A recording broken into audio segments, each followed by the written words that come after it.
like a scene from a movie. Let's make it juicy. Let's make it juicy. Like a scene from a movie. Let's make it juicy. Let's make it juicy. Like a scene from a movie. Let's make it juicy. Like a scene from a movie. Let's make it juicy. Let's make it juicy. Scene from a movie. Let's make it juicy. Let's make it juicy. Like a scene from a movie. Let's make it juicy. Let's make it juicy. From a movie. Let's make it juicy. Let's make it juicy. Like a scene from a movie. Let's make it juicy. Like a scene from. Man, that is so juicy.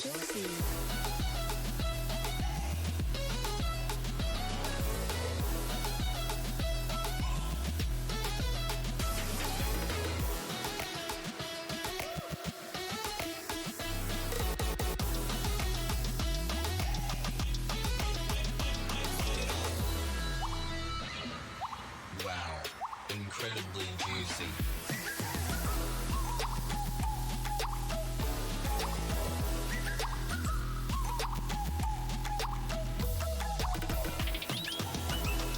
Like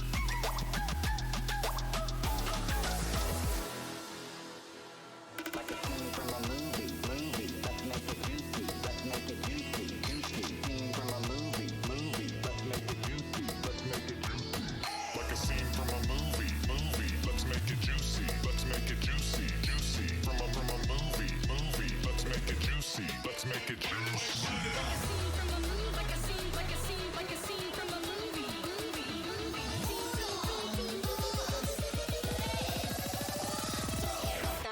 That is so juicy.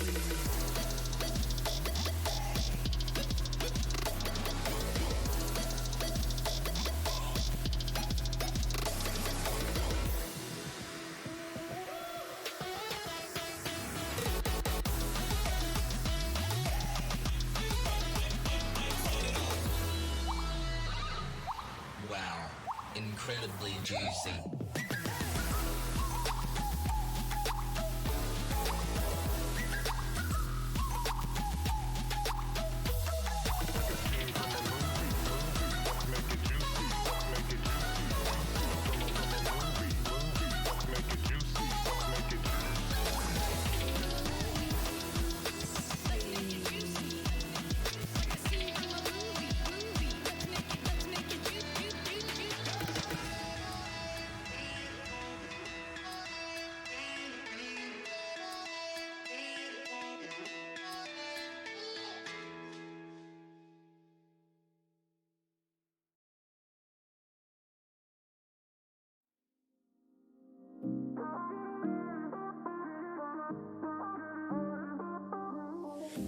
Broken promises, oh, they just haunt me. I'm locked inside, these feelings can't be free. We were happy, maybe that was just me. All I can remember is how you promised me. You said that you'd be here, but why I'm here alone? I wasted everything, now I got nothing. Oh, time is all I have, but you took it again. Now I'm here wishing for a time machine. Take me back. Take me back. If we didn't meet on that rainy day, would we have fallen in love and ends up this way? Don't apologize, just tell me why. Just tell me why. Broken promise. You said that you'd be here, but why I'm here alone?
All right, how's it going, guys?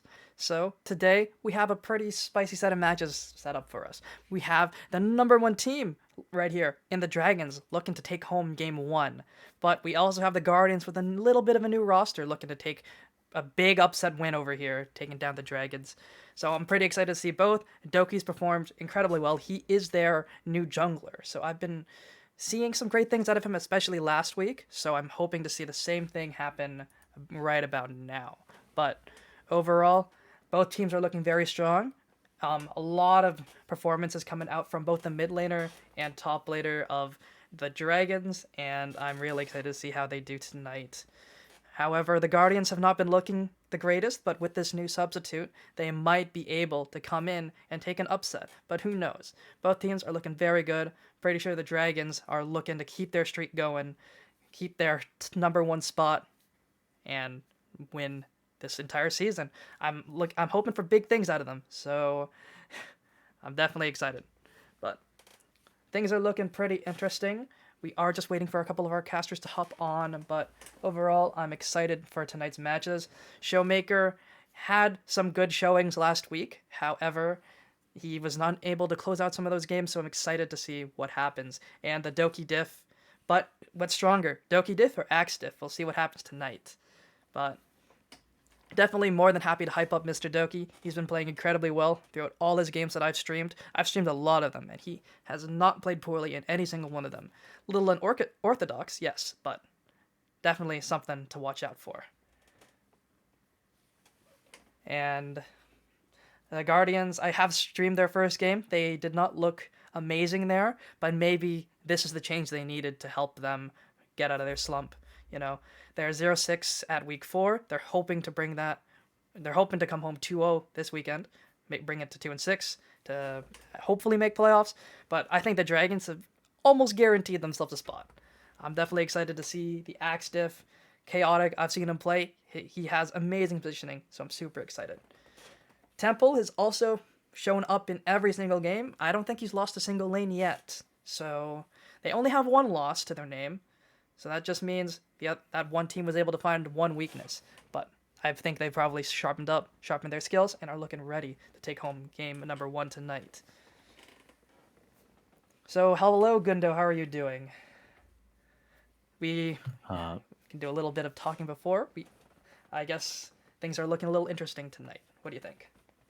Yeah, it should be a pretty good game. Doki with his wacky strategies there in the jungle against Furco there.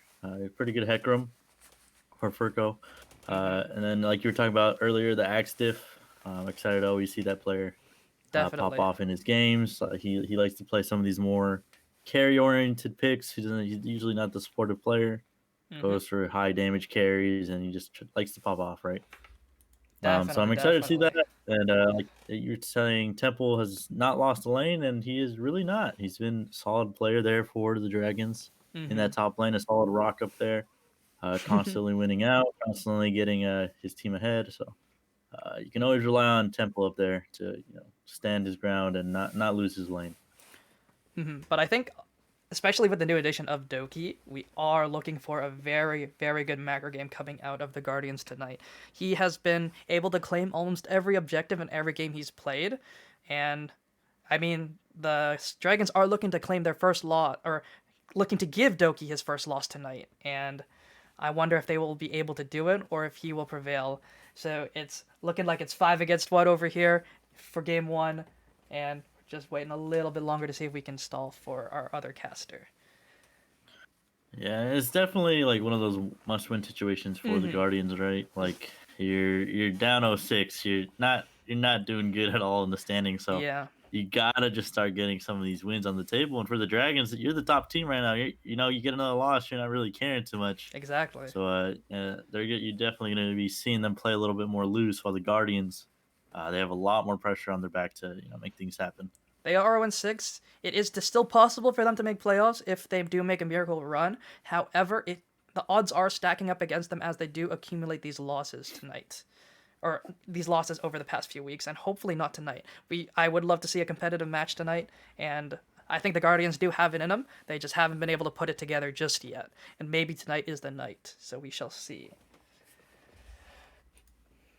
But overall, I think the Guardians are looking a little stronger. I think what they were not able to do was capitalize on late game objectives or stacking Drakes and stuff like that. However, Doki might be the addition that they do need to be able to actually, come out on top over here.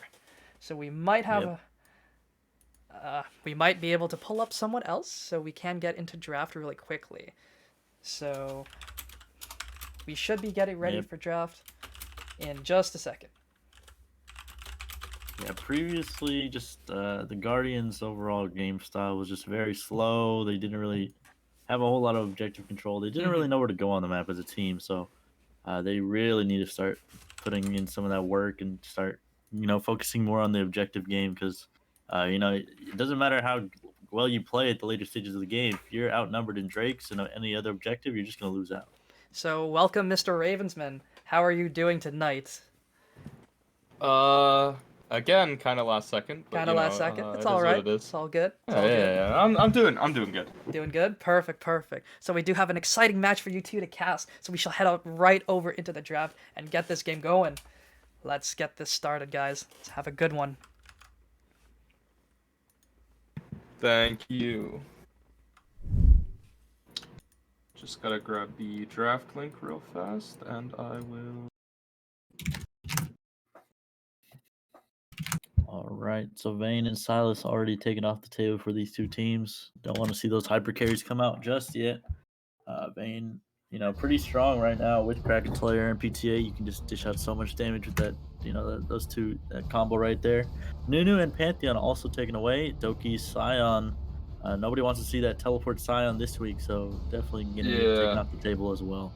I mean, realistically, everyone's been laughing at this TP Scion, but it's 5-1 now, not counting his games on RAR, and I think they're 4-2. So, I mean, I just don't see the point to even leave it up, even if you look at it and you're like, this guy's dumb, why is he playing like that? But I mean, it obviously works for him. So, but we are gonna see Seraphine come out first pick. I mean, she is a great flex pick right now. She's got insane wave clear and security in the mid lane, and she can build, Moon. I call them Moon Staff now because they just go so well together. Moonstone and Staff of Flowing Waters. And then if anyone out there is on any of my teams, I nonstop talk about this item called Chemtech Putrefier, which got this huge buff this patch. Really looking to see if they pick up that item in this game coming up. But we are going to see a Galio answer and a Nautilus, so building a pretty beefy comp to start with. And I think Galio matches exactly what Seraphine is, which is a flex between the support and mid right now. And it's going to be that Senna pick there. Most likely going to be going 80 carry. The Echo taken away there from Axter. They don't want to see that Echo coming out from him. Does pop off on that champion quite frequently. That Seraphine you were just talking about, amazing flex pick. So it's great that the Dragons picked it up early in the draft. Just secures so much for you when it comes to this draft phase because you still have options open, right? You can still wait for them to pick that mid lane and the support just to decide where you want to put that Seraphine. Next pick's coming out here, not yet decided, but Galio there, also a flex pick there. Yeah, so Guardians. Far we've got 3 flex picks, and I like the way Guardians are going so far with the flex picks. I have run into issues in the past where you pick so many flex picks that by the end of the draft you're like, all right, what is going where? I'm so lost. This is too big of a puzzle. So hoping they've got that plan figured out with them right now. But we are going to see the Misfortune coming out on the other side. I'm hoping that Dragons are going to look to draft some sort of team fight comp with this because ultimately Senna beats Misfortune. Senna can heal up Misfortune's poke. Senna can outrange her and basically just kill her like that in the mid to late game, and generally outranges her pretty soon into the laning phase. I do like the Sejuani pick though. Senna can't really escape from that unless she takes cleanse, or otherwise she has to burn flash every time.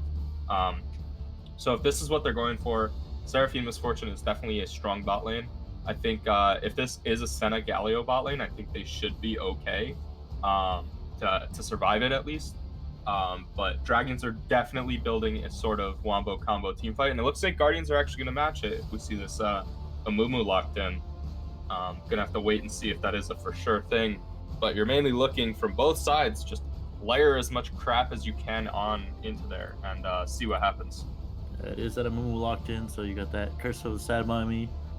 plus that Heroes Entrance combo. Great to see for themselves coming in from the Guardians. Sejuani, I don't think it's the most meta pick right now, but if you can play Sejuani, it's not hard to pick, right? You just look for the picks in the mid game, and then you can go from there. Yeah, We'll see what they exactly. ban up here next. We'll probably be seeing some mid and top lane bans coming out from the Guardians. Shen taken away from Temple. They do not want to see that coming out. Yeah, I definitely agree with that. I mean, listen, I've known Temple a long time, coming up on 2 years now or something like that. He will play whatever the team needs you to play, so he's down to play Shen and just sit back and farm and play for the team. He's also willing to play Pantheon, which is one of those targeted bans at him. I know it's one of his favorite champions in the game, so definitely liking the bans coming out from Guardians, looking to get rid of that rock, like you guys said, that is Temple. Yeah, and you can see that Nautilus getting taken away as well. I think it's just they're gonna opt in for the Galio pick in the support role for the Guardians. So smart out of the Guardians to hover it earlier in the draft to bait out one of those support bans. I'm pretty sure it's just gonna go for mid lane pick here for the Guardians, and then they'll opt into the top counter pick later on. I think they should go top pick here and save. Yeah, they're gonna go top pick here and save the potential flex between Galio to mid and support. I mean, but this is definitely what I wanted to see, something with a lot of damage, and it synergizes really well with Amumu. I don't know, I feel like a lot of people don't know this, but Amumu applies a debuff to people, I think he CCs, where they take increased magic damage. So if you ult as Amumu and you layer the ult with Rumble ult, they're literally going to burn in about 2 seconds. All of them are going to die instantly. So, I'm really liking that combo right there, especially in the team fights, which is exactly what Dragons are looking for. So you're going to get what you're looking for. You just have to have the communication to set it up. And then just right now, we're looking to see A, where this Seraphine is going to go, and B, where this Galio is going to go. And my guess is Galio is probably going to match whichever lane Seraphine goes into. But we're going to have to wait and see here. We are going to see Gnar come out, though. Yeah, that Gnar picked up there for Temple in the top lane. It's a pretty decent pick in the current meta. It doesn't really lose a whole lot of lanes unless you have a counter pick specified for it. And it's just a great pick overall. You get side lane pressure plus team fight presence once you are in that Mega Gnar form. So not bad. The Dragons over there definitely drafting themselves a pretty team fight heavy composition. You got the Seraphine plus Misfortune combo. You just layer down that Encore plus Bullet Time combo, and you can melt through a team fight. So probably going to be mid support pick. So it is that Seraphine towards the mid lane. All right, so yeah, I think this is okay. I mean, especially if Dragons had realized that, MF Seraphine aren't going to have as much poke kill pressure as they wanted in that bot lane. Okay, that's a bit of a... Okay, wait. So this is actually going to be Rumble mid coming in from Deshells with a Gangplank top. This is going to be my guess. Obviously, historically speaking, both of these champions can go into either lane. But I do think it is going to be Rumble mid, which I think is going to be very interesting. He should be able to shove faster than Seraphine. He's never going to have any kill pressure on her, but it really comes down to whether or not this Rumble can get moving around with Doki and try and make an impact in other lanes and towards the neutral objectives, or early Rift Herald, early Dragons, stuff like that. If Guardians can get early Dragon stacks and work towards a soul point, at 25 minutes in the game, this looks very good for them. And then you've got the GP scaling into late, the Senna scaling. Her new build with Kraken Slayer and Rageblade is really good right now. She has a lot of DPS, considering that she has a pretty slow auto attack speed, I should say. So just generally, I like the pivot they made here, because I at least thought this was going to be a Rumble top. And Gnar is kind of a bad matchup for Rumble in the 1v1, because once Gnar finishes the Stride Breaker, he can just kind of run Rumble down if the wave is set up properly. But with Gangplank, you can remove the slows, you remove the stuns with your oranges, and then you can kind of just run away and slow him down with your barrel explosions, and even your ult if you need to use that. but like it's a nice lane where you can kind of just farm up and there's not as much kill pressure as if this was like a rumble. So definitely liking this pivot from Guardians here. We're gonna have to see how it shakes up though. Yeah, definitely gonna have to see how those lanes play out for themselves. Both the solo lanes, pretty strong picks on the side of the Guardians. You have a more of a supportive role there for the Seraphine in the mid lane, so something a little bit more different for Axe there. He usually likes to go for these carries, so Seraphine a little bit of a different pick. That's not to say though that Seraphine can't dish out the damage. You get so much Q with the double stacked passive on your Q, and you can just clear wave super fast. And most of the times you can match the Rumble roams just because of the same amount of wave clear you get with that double stack passive. But Rumble, you pick them for a reason, right? You want to move around the map as you were just talking about. If you take something like Predator or Electrocute, you can definitely look to just become an assassin Rumble and run people down with that combo. People like to take either the Proto Belt or the Rocket Belt, excuse me, or the Night Harvester you get so much utility out of that extra move speed for him. So not too bad of a pick there for them. Yeah, and something we didn't touch on actually is the global pressure that Guardians have also drafted in addition to this obvious team fight comp they're looking for. But I mean, you've got the Galio ult, which is semi-global. You've got the Senna ult, which is global. You've got the Gangplank ult, which is global. I mean, going to be looking for a lot of coordination and communication from the Guardian side here, which I'm not sure if they're going to have yet. Obviously, with Doki just coming in and Showmaker and the Shells being new, we're going to have to see how this shakes up with that. But if they can get it, clicking, I mean, Dragons players are going to be dying left and right in the early game here. It's going to be a bloodbath if they can get rolling. Yeah, again, this is the 5-1 team versus the 0-6 team, so regardless, it's going to be an uphill battle there for the Guardians. They're up against the wall right now, really needing to find this win. While the Dragons are more of in a relaxed state. They just have a lot more freedom to play as they want. They can be a little bit more risky just because they've already secured so many of those wins for themselves. Obviously, you're still looking to get some more wins on the table, but overall, you're going to be in a better spot just because of your standing. Yeah, definitely. Yeah, this is really going to come down to, honestly, like, it's kind of an obvious answer, but, like, it's going to come down to which team can get rolling first. I think whichever team gets rolling first is going to be the team that wins, just because both these comps scale kind of evenly. I mean, obviously, Guardians have the better scaling comp, like, on paper, but, I mean, if Dragons can get rolling into, like, the 25, 30-minute game or time, they should just win. And, I mean, you could say the same thing about Guardians. If they get behind, while you do have the win condition of the scaling from the Senna and Gangplank, it's going to be very hard into the pretty tanky team that Dragons have gone out and drafted. I mean, you've got Furco on the Sejuani here, XL's on the Leona. Those are going to be two big meatballs. You got Gnar, who's going to get some HP after the Strike Breaker. I mean, your main targets are going to be this Seraphine and this Misfortune, but they are going to be pretty far back in the fight. So I'm really curious about which jungler and specifically which mid laner can also get the push to help their jungler and facilitate the other laners to see who gets rolling first. Yeah, and these aren't two very heavy, invade junglers or carry junglers. These are mostly supportive junglers here.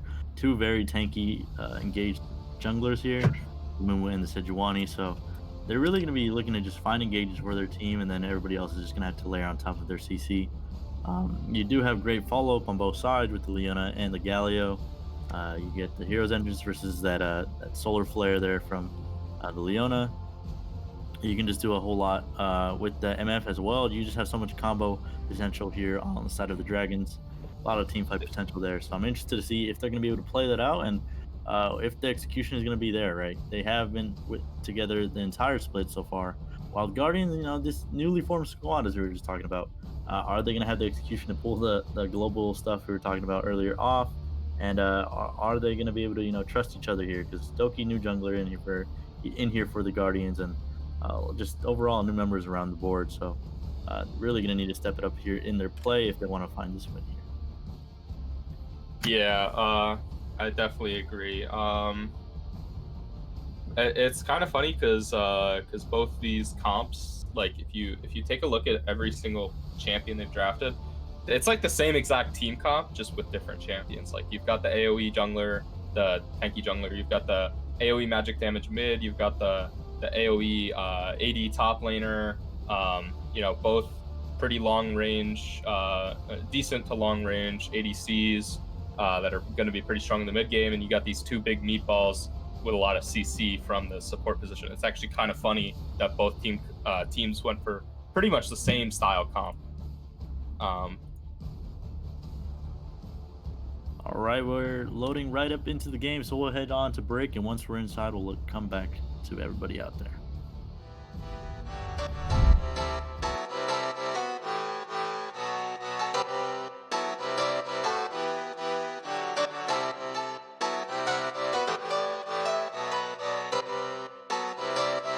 I saw you smile from across the bar. Yeah, she was pretty and so close but so far. She flipped her hair and I thought this can't be true. How does a man like me get someone like you? And then she looked at me and I was confused. Everyone here can't be the one that she'll choose. And I looked back and saw the spark in her eyes. This can't be real, my head's telling me lies. Just like that, you're coming closer to me. Come shake me, grab me, so I wake up from this dream. I can't breathe, come at me. I don't know if I can speak. Then she said, come with me and let's be free.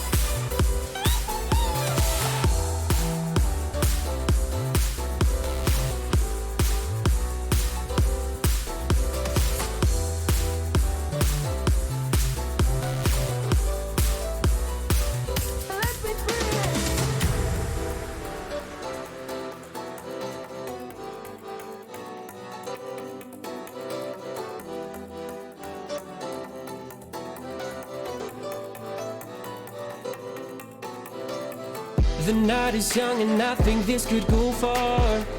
The sky is dark but you're my shooting star. Could see your face reflect upon the moon. It was a pretty summer night in June. And then she looked at me and I was confused. Everyone here can't be the one that she'll choose. And I looked back and saw the spark in her eyes. This can't be real, my head's telling me lies. Just like that, you're coming closer to me. Come shake me, grab me, so I wake up from this dream. I can't breathe, come at me. I don't know if I can speak. Then she said, come with me and let's be free. All right. LAS draft again here for you. Monday is the day. We got Dragons versus the Guardians, and for these teams, we got the red side Guardians, while we have Dragons on the blue side. So it's gonna be a great matchup for today. You got the 0-6 team versus the 5-1 team here. All right, so real quick, I'm gonna cut you off because this looks like we're about to get some action. Doki is currently looking for a Q over the wall. He doesn't realize he's about to get flanked. I think these are gonna be ships passing in the night. Oh Yeah, wait, never mind. okay, Dragons we got an are. invade coming in here. Temperament walking up a little far. We'll They X don't- splash on him. It doesn't look like it. Guardians does not know. Oh, that was okay. So if I'm Dragons there, if I'm Guardians there, I would have just stayed in that bush. XLs was looking hard on Temperament and Doki, and they didn't know that the rest of the team was there. They could have potentially gotten some kills there. I think it was a little greedy. Doki is looking for a Q over the wall though, and he's gonna miss. Never mind. Another wide Q there from Doki. So not You too miss bad all the so shots far. you don't take. But definitely kind of a weird early game that just happened there. I was kind of hoping something would happen from that, but we are just gonna get normal bot side starts from both these junglers. Yeah, both bot sides so far. Everybody's gonna be going back to their standing lanes. No more shenanigans going on in this early game. Shouldn't be too bad. I mean, we're a little bit slower on that first clear than the Sejuani, but he should be fine overall. Yeah, he takes the AoE camps a bit better than Sej does, and Sej takes the single target camps a bit better. Doki's actually getting really low on this blue buff. Holy! All right, he's okay. I was getting a little scared for him there. But yeah, we see both junglers actually getting really low from these camps. It looks like Doki's gonna go for a full clear, but Furco's looking for a kind of a shorter clear on this Sejuani. Probably gonna go straight up to his blue and then gank top. So look for this Gnar to start setting up this gank. Temple is pushing in Showmaker a bit here though, and he's gonna pop that rage bar so far. So it's gonna be pushing against him. So not the best position for the Sejuani to gank. So probably just gonna opt into full clear in that top side, and then look for maybe a mid gank there, or try to invade because he does have some space to play with. He has Prio in both his solo lanes right now.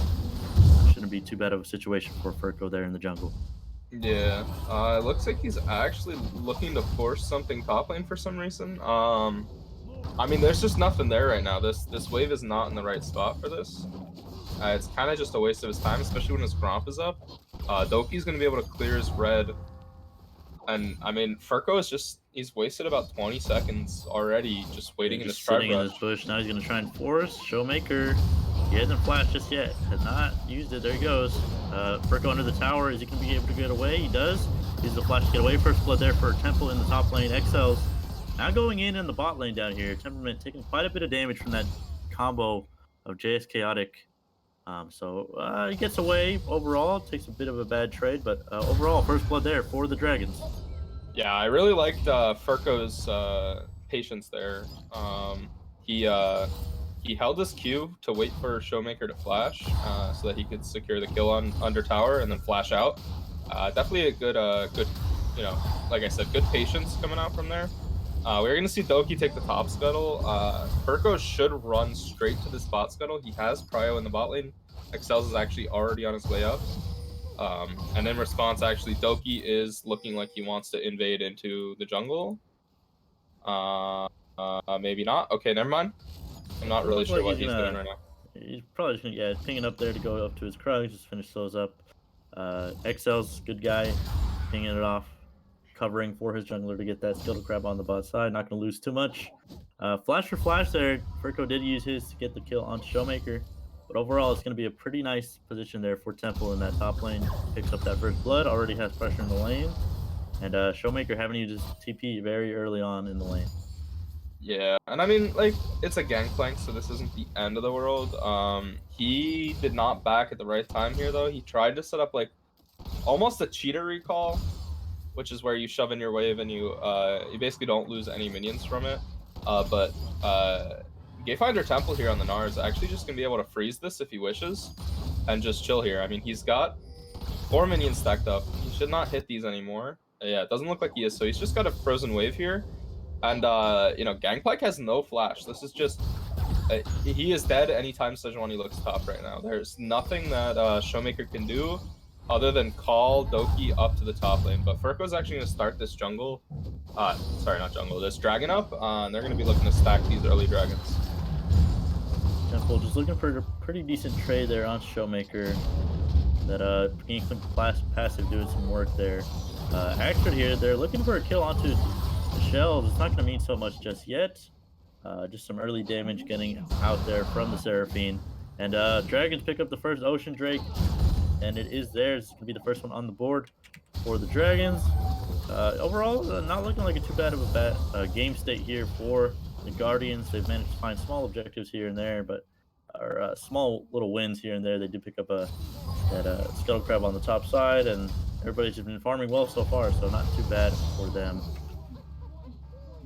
Yeah, definitely a good pickup here. We did see Gayfinder Temple actually break the freeze in the top lane, so this isn't as free as it used to be, but you know, not the end of the world. I mean, he's up in XP right now pretty hard, as he's actually going in for a possible engage here. Showmaker getting real low. He does still have that flash, uses that to close the gap, and he finds a solo kill up in the top lane, just auto attacking Showmaker down. So that flash, still not having it, definitely was a difference maker there for that top lane. Showmaker getting a little bit too aggro there against the Gnar. Did not respect him at all, and he goes down and he pays for it. Yeah, and that's just what I said. He kind of pushed that in, didn't get the crash he needed, and the wave was just in, a really bad spot. He was hitting the farm, but Gayfinder Temple just kind of knowing his damage output here. We are gonna see Axrid and XLs in Doki's jungle here. This is a weird spot to be in, just because Shells is not here yet, so they did not have that mid laner from the Guardians, but now it's just gonna be looking like he's gonna get his blue buff anyway. Not gonna mean too much. They did just pressure Doki there for a little bit. Yeah, but ultimately he's gonna get his blue buff, so he doesn't really care. He's probably saying thank you for the 30 gold, killing that vision or control ward there, but no, here we go again with Guardians not managing their waves properly. Sejuani is on bot side, and this wave's in a pretty bad spot for Temperament and Vega J. Curious to see if Furco heads his way down, but it looks like he's just going to go back into his red side jungle. Yeah, well, meanwhile, Doki's passing top. You can still look for this bot lane gank. You can even try to pull the Seraphine over and try to help you out with that if you need to, but it doesn't look like anything's going to happen just now. Doki possibly looking here to invade that blue side or look for this Herald, or maybe look for a cheeky gank. Looks like he's just going to look for the blue buff, knowing that Sejuani is on that bot side, so smart out of him to realize that he can find something here. Yeah, he is just gonna take the. Okay, never mind. I'm not sure. Kind of walking around his jungle right now. I'm not sure what Doki's doing, but I'm sure he has a method to his madness. Looks like he is gonna start up the Rift Herald a couple seconds late, in my opinion, but it is what it is. He's probably gonna be able to secure this in time. Kind of weird timing though, because Showmaker did just back from the top lane. Yeah, pretty he bad doesn't even have ult right there. now.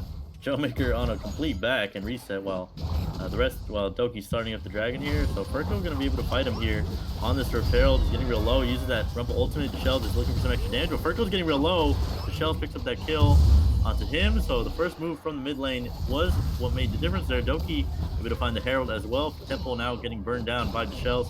Can he get away from this? He does not have the E. He now uses the E to hop over the wall. But that was an interesting flash there for Showmaker. I'm not sure what he was thinking. I mean, I see what he was thinking, but I don't know why he went for that. Yeah, a little bit ambitious in my opinion to try to find that kill onto Temple there. So it was kind of funny, we briefly mentioned that it was kind of weird of Guardians to go for that Rift Herald play when Showmaker had just backed. But on the reverse side, it's kind of weird for Furco to go in there when DeShells is just sitting mid and Axrid had just backed from mid lane. I mean, he did not have any backup from his mid laner. And we saw, like I said in the draft, how fast that burn ticks when you've got Yamumu passive sitting on it. Axe just taking a little bit of a trade here. Yeah. Some miscommunication there. It looked like the Shells wanted to go in on that, but Doki couldn't turn it in fast. Yeah, the bot lane from Dragon just moving up here, but they use the Encore onto the Shells. He's going to go down in the end there. Axrid picking up the kill onto him. Solid out of the bot lane. Pick up the kill there in the mid lane, but disrespect from the Shells to even walk up that far. Yeah, and a little late on that Sana ult. I don't think he thought the Shells would die that fast, but I wouldn't have even ulted up there. In the grand scheme of things, that shield would not have saved the Shells there. He would have just died like a second slower. It's a lot of damage coming out from that Seraphine there. Holy. Yeah, that Seraphine poke already coming in, and the Dragon starting up their second dragon here, so looking to stack these up early on. They have the gold lead, they already have the first dragon. While the Guardians may have that Herald, they still haven't found a place to use it just yet, so I'm looking for Doki to have to make the play here soon, because the Dragons are starting to make the Guardians bleed quite a bit. Ooh, and this is actually going to be a Mountain Drake, which is huge for whichever team can start to stack these. You've got these two humongous, like I said in the draft, meatballs coming in from Doki and Furco, and XLs and Mega J. So being able to get the some Mountain Drakes stacking up, you will get so tanky so quickly. I mean, even sitting on what's that item? Seekers, Arm Guard, or Azanias, That's a lot of stacking armor you're gonna get just from that item. Another item that got a huge buff this patch is Banshee's Veil. A lot of pretty good stat buff, I should say. Looks like we might see something mid here. It's a 3-man squad here from the Guardians. They're going to look at the play. Nobody's pulled the trigger just yet. Actually, he's blowing the flash there. So smart out of him. Doesn't even want to risk anything. Uses it to get away.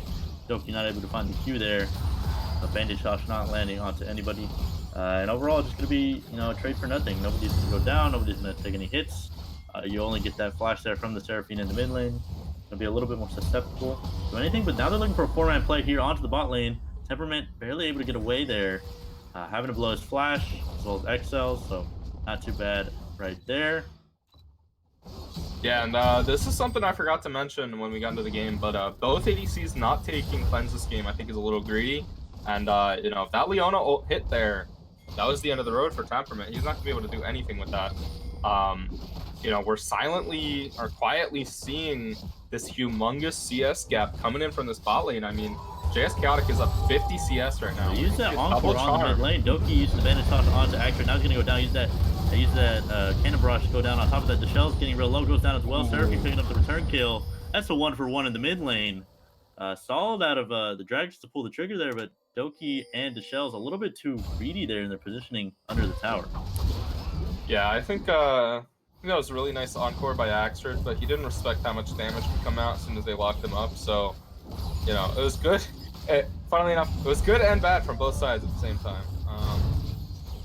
We're gonna see Gatefinder Temple mess around with Doki a little, get a nice plating down in the mid lane there. But this mid tower on Dragon side is down to 1 plate left on it. So if the Shells and Doki can try and secure this, even after turret plating falls, because they only have 20 seconds, it's gonna be a pretty big opening for them to roam around the map and look around, see what they can get.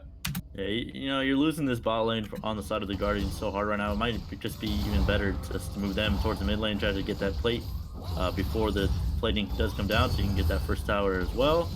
Plating does fall down now, so not gonna mean too much there. Really just gonna be looking for first tower here for either side. 2K gold lead now for the Dragons there. So solid pickup around the early stages of this game for themselves.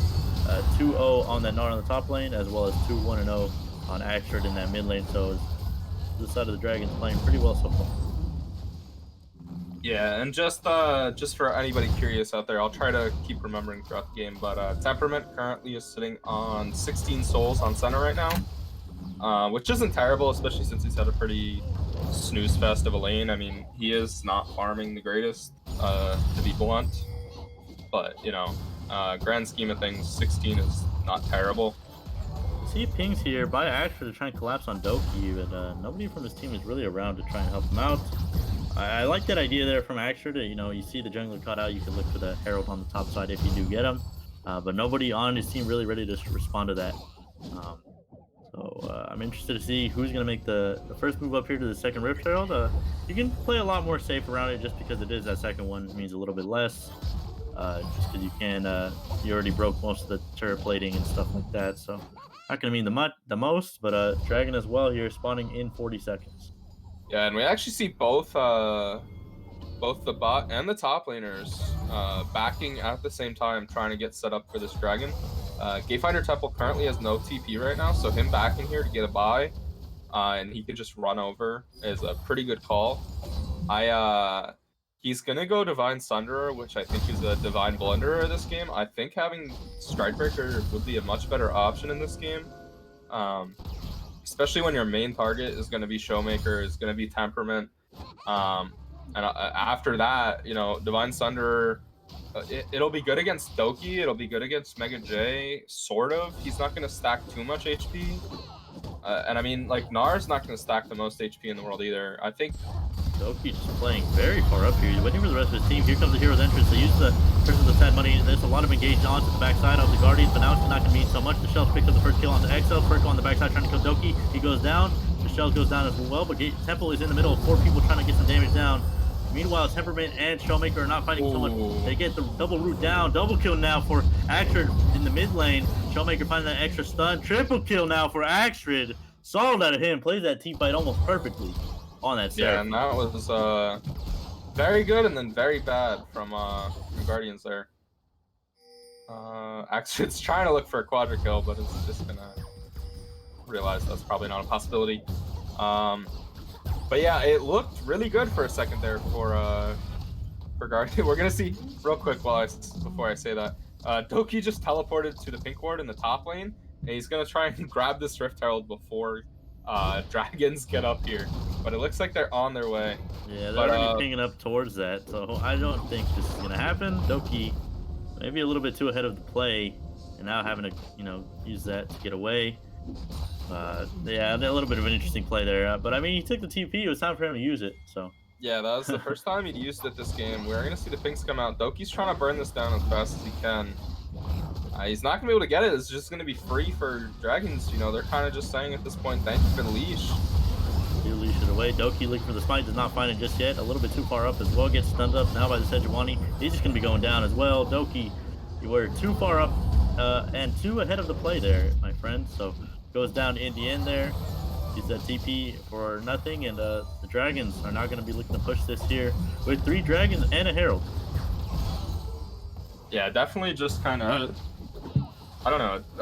It's like I said in the draft. I mean, it's going to come down to how good oh, hang on, we're going to see a taunt coming in. Trying to engage here. Actually getting real low, but the Encore comes out, plus the bullet time. That's so much damage God. coming out from the side of the Dragons, and they're just melting through the team fight. Temperament going down as well. It's not going to mean so much. Temple on a rampage now, picking up the kill onto the center. Showmaker getting chased down by Furco as well. Probably not going to be able to find the kill just yet, but here comes the dash. Yi comes out. You're going to be able to find that stun as well. JS Chaotic is here to pick up the kill. Cannon Barrage is going to mean absolutely nothing from that GP, and Axtrade is just looking for more. He's onto Doki as well. Here's Excel finding the stun onto him. Doki trying to just get away, trying to stay alive. It's not going to mean so much just yet. Doki goes down. That's an ace for Axtrade. He picks up the last kill. 7-1-3. This man is on a rampage. Yeah, I mean, it really just, it looks so much like Dragons are just like thinking the same thing at the same time. They're all working together. I mean, Furco saw Showmaker just chilling in the red, like by the red buff, and he said, all right, we're going in on this. We saw JS Chaotic get over there, Gale Force onto him, finishing him off with the auto and Q, and then Axter's like, yo, Doki is in thing, grabbing this ward, let's all collapse on it, and you instantly see XL's, walking forward, hitting the E, queuing up, Gatefinder Temple coming up, ignoring the tower, just kind of walking through it to get the kill. So Dragons are just on the same page on every level at this point. I mean, it's kind of beautiful to watch. They're 5-1 for a reason, and they're really putting a clinic on to show why that is. Yeah, for sure. You can see that those 6 weeks of play just coming in super handy, or those couple weeks of play, coming in really handy here. They just have been able to pick up so much synergy so far. From what I'm seeing, it's just like they just know what plays to make and where to make them. You can see the triggers being pulled. You can see the ideas in their head, the thought bubbles popping up, and everybody following up on it. So solid out of the Dragons so far in this game. They've just been putting on a clinic on how to play as a team, while the Guardians have been really struggling around these objectives on what they need to do. So maybe this Baron will be their Hail Mary play. Doki already starting it up. The Shell's moving over to try and help him out, but XL is here to try and find an engage possibly. I think Hail Mary is definitely the correct word there, because Gangplank is currently sitting top lane, Senna's bot lane. Realistically, your only damage was Rumble there. Doki looking for an engage here on the Axter. They use that taunt to get him down. That Rumble on top. He's probably going to be going down here. Shut down now for the Shells. Is Doki going to look for more? He finds the bandage toss onto XL. He's probably going to be looking for some more engage here. But the Temple is here. He's Gnar to run 3 people into the wall. It's not going to be too much yet. The Shells is getting real low as well. Ega Jay is on the backside of that, trying to stay alive as well. Furco in the middle of 3 people. Temple is picking up the kill onto Doki for the win there. Now it's a 4-man, 4 kills, double kill there for JS Chaotic as well. That's 4 people down. The only person that didn't die was Temperament, and it was because he wasn't there. If that man was there, he probably would have gone down as well. Now the Baron is going to get picked up here for the Dragons. This is just nice play out of these guys so far in this week, and they're looking to move up themselves to 6-1. Guardians getting a bit too hypey there. They got a beautiful pick on an Axtrid. They layered the Amumu, Rumble like they should with the Galio taunt, and just instantly burned them down. And then they just got too excited and went for more, and just completely forgot that Dragons are up 13 kills now at this point. I mean, it is a It's an 11k gold lead exactly for Dragons right now. I mean, Showmaker doesn't even have boots right now. But real quick, before they lose the game, I'll try to talk about some positives that are coming out here. We do see the finished Kraken Slayer coming out for Temperament. You've got Riftmaker coming out for the Shell, so he's going to be burning people, getting more damage over time, getting that Omni Vamp. Not a terrible purchase for him. He is getting Morellonomicon to stop realistically, to stop this Ocean Soul healing that they're about to get from this take, because Guardians can't contest, and it doesn't look like they want to anyway. I mean, their only win condition right now is to farm for the next 5 minutes or so. Oh, this is an Ocean Soul. My bad. This is Mountain Soul. But point still stands. There's a lot of healing coming in between, Moonstaff, Flowing Waters, Moonstaff and Flowing Waters, whatever you want to call it. That's what I call it. Divine Sunder, gives some healing. And then just general, ADCs have lifesteal. It's not a terrible purchase. Could have been better invested if you just sat on Oblivion Orb, I think. But, it isn't the end of the world. Sunfire Aegis coming out for Doki. Shield Bow and Essence Reaver for Showmaker. And Doki just walking up, maybe a little bit tilted, looking for the play here. They get stunned up. That's an encore up. 2 people is not going to mean so much. JSK picks up a double kill now. Wow, Furko is picking up the kill back onto Temperament. That is going to probably be the game. Yeah, that's 21 of 5, Mountain Soul and Baron buff. There's no real way that the Guardians are going to be able to survive this. So now JSK is just diving under the 2 Nexus towers, trying to make it happen. And yeah, it was pretty much just a nasty play out of the Dragons from start to finish. They did not leave an opening there for the Guardians to even come back to the game. Doki not able to find the place he wanted around the map, not able to really do much against the whole squad of the Dragons here. So next week, I'm really hoping they can put in some more work. But Doki not wanting to go out without a fight there, use that Christmas had money to find an engage here. But now it's going to be getting rooted up. JS in the back line, untouched, as well as Actrin. You had the 2 carries from the Dragons, just finding plenty of work here. This could be the Penta. Is JS going to look for it? He just goes under the Nexus. He gets burned up by that thing, and Seraphine going down as well. They're just kind of playing with their food at this point. Temple almost inting as well, but XLs is not wanting to lose this game just yet. So XLs and Temple just looking for the end here. And that's going to be the win there. Dragons pick up their 6th win of the split, while Guardians unfortunately able to find a win just yet. So going to be looking for them to make some improvements next week, while the Dragons have just been continuing on this murder spree. Yeah, at the end there, it was actually kind of funny. XLs was just hitting the Nexus, and everyone else is trying to dive the fountain. He's just like, guys, we actually need to win the game. Hello? But Gayfinder Temple was following JS Chaotic and Axer to their death, and is like, wait, I have 0 deaths. Got to play for the KDA. But at the end of the day, just a really well played game from Dragons. I cannot stress how well they looked, or how good they looked, and how on the same page they looked throughout that entire game. It was kind of crazy, to be honest. Guardians, just some small things that just didn't go their way, and it snowballed out of control. I mean, I said it in draft. It was going to come down to which team got snowballing first, and Furko got that early kill on Showmaker. Showmaker tried to hit a nice cheeky recall, get a free back, but didn't quite do it just right. But it wasn't to be, I guess. Couldn't get it rolling. Couldn't get the cards to fall their way. Yeah, for sure. Guardians not able to make it happen on the day, while Dragons able to just play almost perfectly there. Not really leaving many openings for the Guardians to come into them. From start to finish, they're able to find the Dragons there, pick up that Mountain Soul in the end, as well as the Baron, and they just made it happen. So solid out of the Dragons, looking to continue their win streak so far. Yeah, definitely looking forward to see if they can keep this rolling. So if you want to vote for your player of the game, go ahead and Twitch chat. You can vote using the exclamation vote and just put the role there, and you'll be able to choose which player you want for your POG or POG player of the game. So solid out of them. Overall, Dragons, just nasty play overall. I really liked Actrid's play, able to just minimize his losses while also finding return kills when he was dying. So not bad out of him, as well as JS Chaotic just going rampage in some of these fights, even flashing in under the Nexus over there. So pretty good play out of the Dragons overall. Yeah, I definitely agree. All right, and we're gonna send it over to break pretty soon here, and we'll catch you back in a few.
And you try to escape out the door, doing 100 on the highway.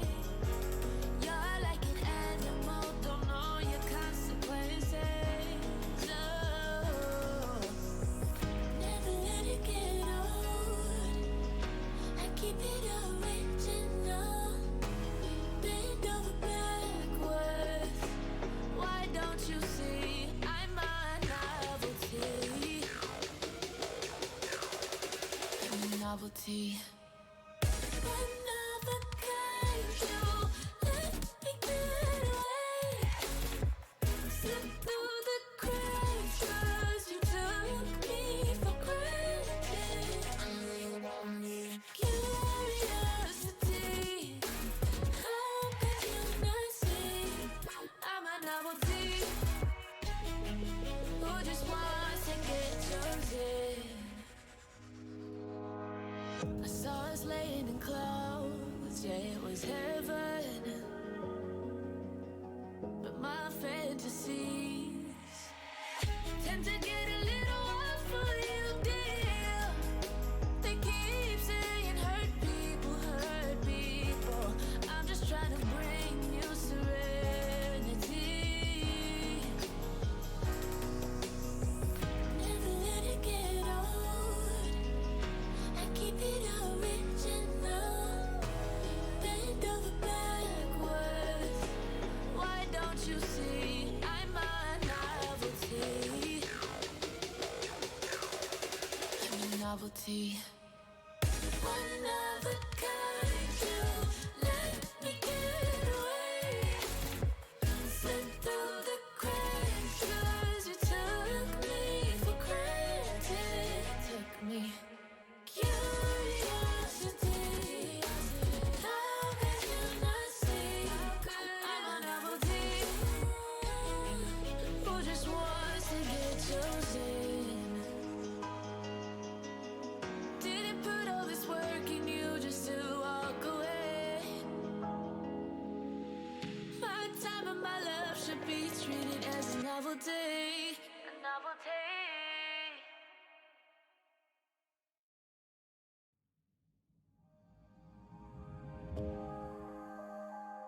Cause you made everything okay. I can't believe I let you get away. Cause you made everything okay. I can't believe I let you get away. Cause nothing ever comes so close before you let me go. If I can't have you for my own, then I don't wanna know you let me fall for something. And it ended all for nothing all of a sudden. If only I could press rewind, I swear I'm barely getting by. Really meant what I said when I said you don't leave this head of mine. Cause you made everything okay. I can't believe I let you get away.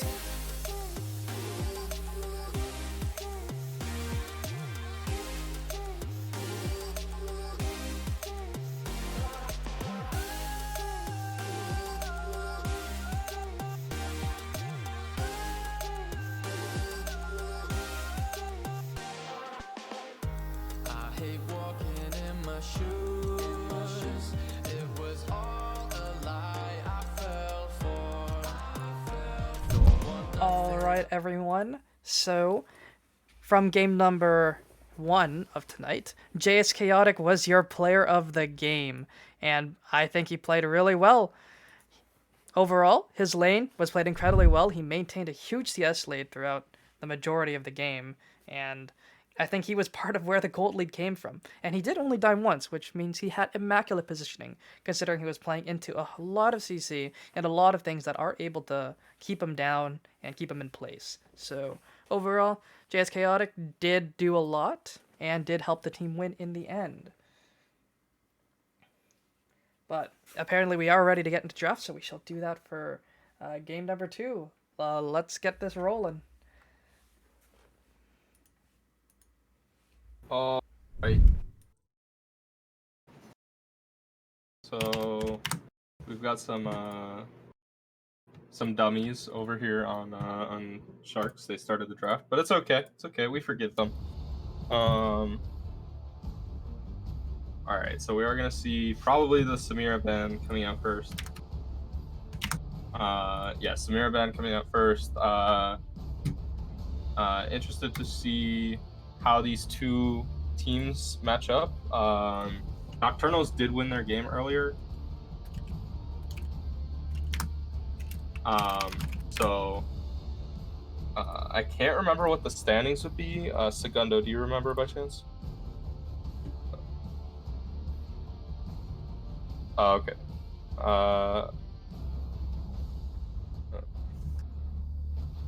Hang on, I think Segundo's muted. Oh, hello? There we go. Hello? Yeah. Hello there. All right. Gotcha. So both teams are 3-4. Yeah. All right. So getting back to the draft here. Pardon that slight interruption. We do see Samira Nar banned from Sharks, and Vahai and Anivia coming out from Nocturnals. Interested to see how the rest of the draft shakes up. I mean, last game, Guardians did not... I'm not going to sugarcoat it. Guardians did not play very well, just generally. But I definitely liked their draft, and I also liked the draft that Dragons put together. When you get down to, mid, high gold, high silver, that's really where you want to see more of the simple to execute comps. So something like we saw from both teams last game, where you're just trying to layer things on top of each other. Because it's just really easy to win at that point. So kind of some like high priority on Senna, Misfortune, stuff like that would be nice to see here. We are going to see Katarina banned away from Beanie. And waiting on this final Nocturnals ban. They're hovering Ash. I really don't like that if they go through with it. I don't think Ash is good enough right now. Yeah, they are going to ban it away. I don't think Ash is good enough to ban right now, especially when you have things up like Seraphine, Misfortune, stuff like that. It really doesn't make too much sense to go with the Ash ban, but we're going to see the Seraphine coming out from the Sharks and the Nunu to answer it. Yeah, giving away that OP pick there in the mid lane again. Seraphine last game is popping off, so maybe the Sharks saw that and they were like, okay, we'll put some high priority on it, and they ended up picking it up for themselves. And on the other side, the Nocturnals already having themselves a pretty fire front line there between the Nunu and Set. Might be flexed Set support down there in the bot lane. We have yet to see. But overall, solid pickups there for themselves as well. So Nocturnal's not looking too bad in the first two answers of this draft. Yeah, and just like we saw in last game's drafts, the name of the game seems to be flex picks. We've got Seraphine, which can obviously go support mid. We've got Set, which can go into literally every lane other than ADC, but primarily is a top laner and a support right now. Kayle is going to be the answer into the Set. It's a good matchup for Kayle. But if I'm Nocturnals here, I would just look to flex Set into support and grab a top laner that can utterly destroy Kayle, especially when you've already got the Nunu. Like Nunu can just repeat gank top over and over. You blow the flash, you're back up there in a minute. You kill them, you're back up there in a minute. Like it's just so easy to kill this Kayle, especially pre-6 when it's really easy for Nunu to just do that. Sharks taking their time on this next pick. Would really, really, really like to see them grab their ADC here, kind of lock up. I guess that also works, grabbing their support here. The ADC pool, while it's very open right now, obviously Samir and Ash are gone. Kaisa, Misfortune are all up. The ADC, I try to talk about this a lot, but the ADC pool is open until it's not, because there's tiers of ADCs you can pick, and Ash is a B tier right now, and obviously Samira, I'd say Samira is more of an A tier, but Kaisa, Jhin, Misfortune, stuff like that is S tier right now. And as soon as you lose those champions, it kind of feels bad to be blind picking an ADC because they're just not as strong. They're more niche picks. So we are probably going to see some ADC focus in this second rotation. We see Misfortune getting banned away. probably gonna see some more ADCs go in the next couple bans here. I'd be Yeah. surprised if they didn't ban them. Yeah, for sure. Maybe things like a Kaisa, Jin might be taken away off the table as well. But Kennen getting taken away there from the Shark. So they might even be looking for a Seraphine flex to the bot lane. We have seen it a little bit as an ADC or an APC down there in the bot lane. So could even be flexed to that. But we'll see if they end up opting into that. The front line there on the side of the Nocturnals it seems almost impenetrable. You have a Galio set Nunu. There's not much more you can do besides that. That's almost unkillable front line for them. So really going to need to pair it with some hyper carries down there in the bot lane and mid. Hopefully it's not one of the set mids as we've seen sometimes. Can be a little bit weaker of a pick there in the mid lane. So we'll see when Nocturnal's ban out next. It is going to be that Hecarim taking that away from Stewart's in the jungle. Yeah, I do like that ban because I do think Hecarim's really strong right now. I really would have liked them to ban Jin or Kaisa here. I don't know. It's just kind of weird because, you know, I was talking about these tiers and how it feels bad to draft anything. I did say the word blind. So Sharks are actually going to do it, which means Nocturnals, if they're smart here, should just draft Jin. They would get the only S tier ADC that remains. Oh, sorry. I forgot Senna existed. So Senna is still up. So if Sharks are okay with either or, they can handshake on that. But I did forget she existed. So that is another S tier. Top one. Oh, okay. It is going to be the Jinx. She did just get a couple of buffs / changes there on her passive Q and her E. So yeah, she got a really nice buff this patch. The E charge was actually kind of the biggest thing. I mean, the Q range is huge. You can poke pretty safely now with Fishbones. But the E arm time being cut in half is actually insane. Because a lot of the times, if you've ever played Jinx, I'm sure there's a couple times where you've thrown your E down on top of somebody who's CC'd and it just doesn't hit because it doesn't arm in time. Well, they cut that time in half now. So as soon as anyone goes in, Jinx should be able to layer that E on top and just get free autos off, free damage. I mean, it's just it's really good. And if you've got certain champions running at her, like a Pantheon, like a Nautilus, you could throw the E down and it instantly deploys and is up in 0.5 seconds, so you can pretty much nullify somebody running in a straight line at you. Obviously they can go around it, flash over it, stuff like that, or Nautilus Q can go through it, but at a baseline, the E change was actually pretty huge, and ADC items as a whole are pretty strong right now. I just don't like the fact that Nocturnals haven't really drafted anything thus far that really says we want to protect the ADC. They have a Galio who can sit with the taunt standing over her.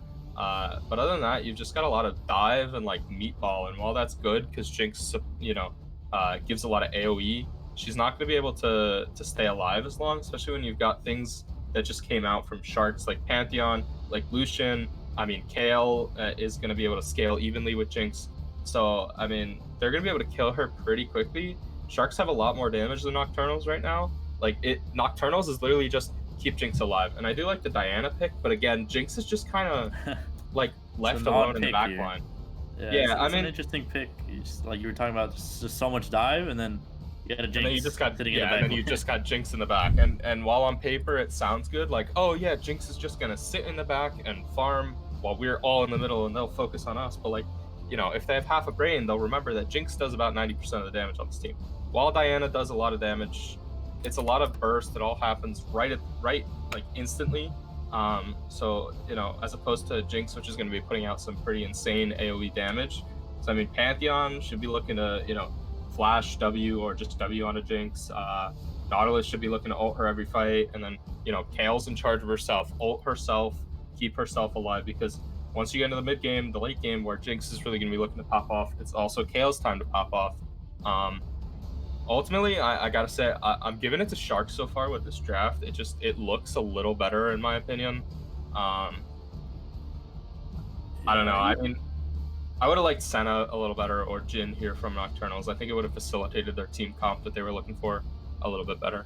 Added a little bit more CC as well, and range. Lucian likes to get in there and fuck shit up most of the time. So yeah. Lucian an interesting pick here, but overall, I think it's not the worst pick, but it's not the best pick they could have gone for. Yeah. Yeah, as you're just talking about like the comp difference, I think I would give it to Sharks as well, just because of ease of execution. Nocturnals, you have a lot more room for error. Like if one of these carries goes down, there pretty much goes all your damage. So it's definitely Yeah, going and to I be mean, peel your 80 carry and peel the Diana once people start to pile on top of them. Um, on the other side, though, you got some decent amount of dive as well between the Nautilus and the Pantheon. And then you just have a lot of APCC to just line it up for the rest of your team there. yeah, and I think what you said is pretty perfect about the solution pick. Yeah, it's not the greatest, it's not the worst. I mean, it's kind of funny how they drafted the shortest range ADC into all this dive. Like I don't think Lucian's terrible here. I think he's just going to be pretty negligible. Like he's a good pick in a Jinx because you can pressure onto her early. But once you get into the mid game, Lucian's going to be pretty useless, and it's going to be down to Scale, Seraphine, and Pantheon to really get things rolling. Yeah, for sure. Gonna be needing these beefy boys to be the playmakers on the side of the Nocturnals. If they want to get anything done at all, really, around the mid game and around the later stages of the game. Nunu, like you were talking about, is one of those spam gankers. He could just look to completely shut down this Kale, and then you have just one less lane in the game overall. So I'm going to be looking for Tantabus to put in some work on that Nunu pick and just spam gank one of these lanes, because they don't have a lot of mobility between the Kale and the Seraphine. So if you can manage to get on top of one of those carries and just continue to bully them out of the game, then you could be looking at an easy 4v5 here between these teams. Yeah, and speaking about 4v5, I do really want to see Kale kind of splitting away from the team, trying to drag Set into the side lane with her, because she should be able to 1v1 anybody in this game.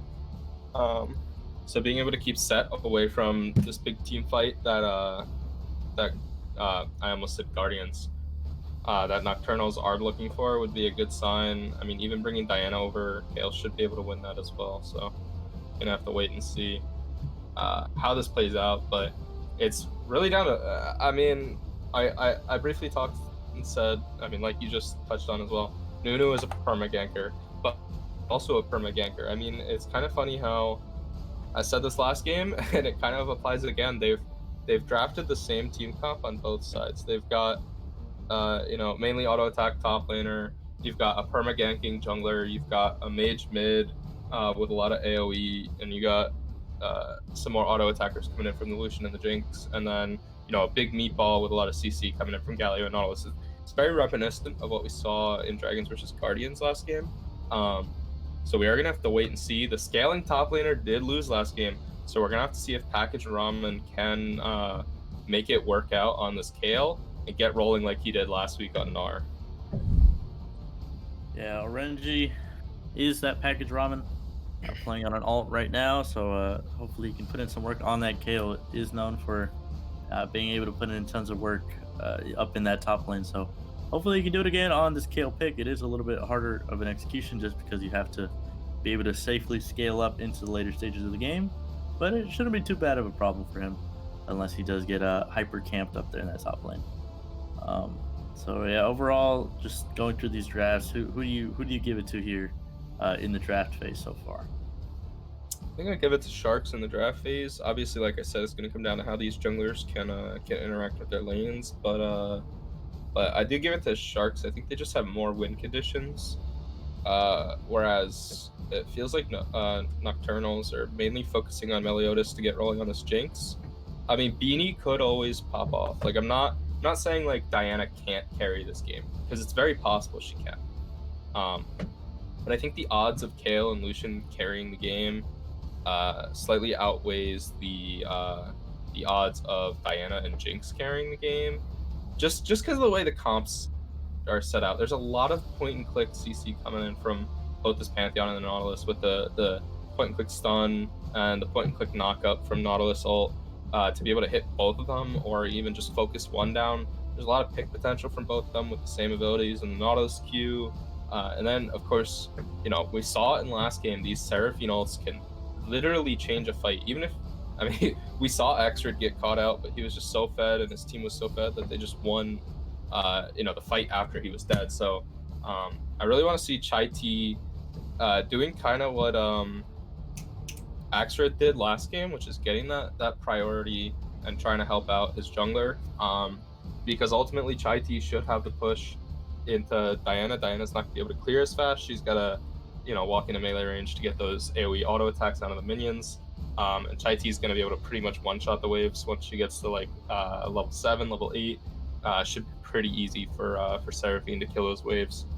But yeah, there's gonna be priority. I really want to see Stewart's stand around the mid and bot side. He's really not gonna be able to do anything top lane. Set can actually like 1v2 Pantheon. I mean, like I'll say survive. I feel like they don't have enough damage to kill Set. Whereas if he went bot, got on Jinx or got on Diana with a Seraphine ult, Seraphine stun, something like that, or I guess it's a root, my bad. But it's a lot better setup and a lot easier kill targets for him. So kind of want to see him look there. All right, and we'll be getting into the break here in a few seconds, and we'll catch you back once we're all back loaded into the game.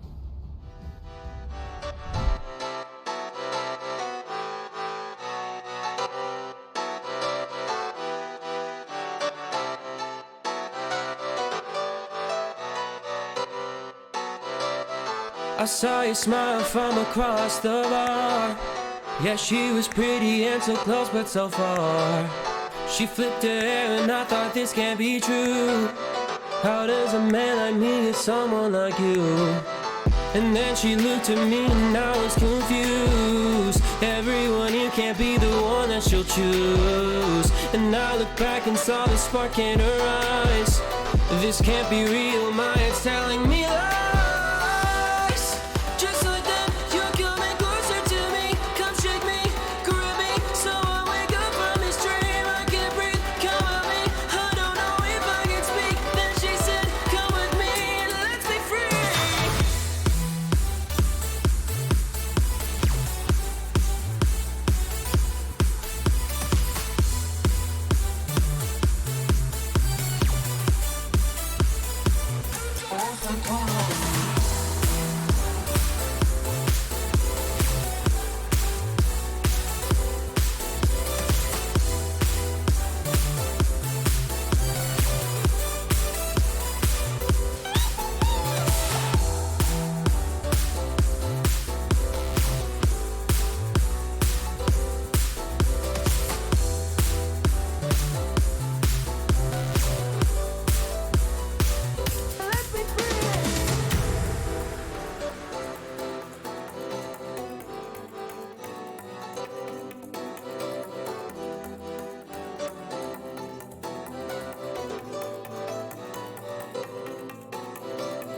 The night is young and I think this could go far.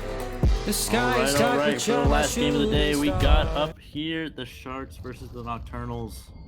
And it should be an interesting one today. They're both tied currently in the standings, so it's going to be a must-win for both of these teams. Just looking to move up in the standings even further, so should be interesting. Both have chosen up some pretty interesting comps here. One drafting for ultimate dive and tankiness, while the other has decided for more of a standard team composition with front-to-back team fighting. Yeah, and we are gonna see polar opposite here in the starting point. Nocturnals are 5-pointing, and Sharks are actually going to be stacking this bush for some reason, which I'm not going to flame, but like I don't understand because Nocturnals level 1 is pretty bad. I don't know why they thought they would invade. But I mean, Package Ramen needs to back or walk because he's getting close to being late to the minions. He should make it in time though, but. Yeah. I don't know, just kind of weird. They had the level 1 of their own to just walk in there and try and look for a kill, and instead just looked for back when Nocturnals don't really have a level 1 to speak of. So kind of interesting there. But nothing happens, nothing gained, nothing lost. So it is what it is. Yeah, for sure. And it's just going to be a standard bot side start for both of these teams. I'll just give you the rundown of both of these teams. For the blue side, we have the Sharks up there in the top lane. We got a Renji / Package Ramen on the Kale. Stewart's in the jungle running on the Pantheon there, Chai T in the mid lane, Seraphine and Dylan Caesar, plus my brother's BF down in the bot lane with that Lucian plus Nautilus combo. While on the red side, we have Bub and Cup in the top lane on the set, Tantibus in the jungle, running on that Phase Rush Nunu, Beanie in the mid lane, running on Diana, and Meliodas plus Mayushi in that bot lane, running the Jinx plus Galio combo. But stop me here, because Meliodas is getting real low. Has it ignited, already burning down onto him. Mayushi is getting real low as well, and so far, the Sharks are getting the better of this level 1 trade. Yeah, my brother's BF's looking for another hook. I really didn't like that ignite coming out from brother's BF. He wasn't gonna get the healer of the flash coming in from Jinx there. I mean, Mayushi had a really good taunt to pretty much disengage that. They got a lot of damage on a Meliodas and on a Mayushi, so it really doesn't matter too much. But I really would have liked to see brother's BF hold it and see if he could look for a play later on. It was down on Meliodas. That's a little flash already. Moyushi getting real low as well. Getting real low. He's burning down so much, and Moyushi barely stays alive. They both have to blow the summoner spells. So the bot lane of the Nocturnals have 0 summoner spells right now, while the Sharks still have both their flashes and heal. But Stewart is on this top side. Does get spotted out by that ward though. Yeah, that was a really good or well-timed ward by Buff and Cup. Really early, you kind of don't expect it to, or a jungler to gank that early, but we are going to see Nunu in the mid laner now. Does just use a stun onto him, has to blow the flash in the way, flashes over to Chai T to stay alive in the end. So solid out of 10 to us to look for that opening there, as Stewart's was just walking down the river with no priority. Yeah, honestly, if I'm my brother's BF right now, I want to be looking for a hook onto Galio here. You're not going to kill this Jinx, even if you hook her, because Galio W is going to disrupt it anyway. So getting the hook on a Mayushi and stopping Mayushi from, taunting and doing any CC onto them would be a pretty good call here, because you should be able to just burst down the Galio before he's able to really sustain or, even proc the Aftershock. You should just be able to kill him straight up. Also would like to see Dylan kind of it's not going to freeze, but just kind of let it slow push. He seems to be doing it now.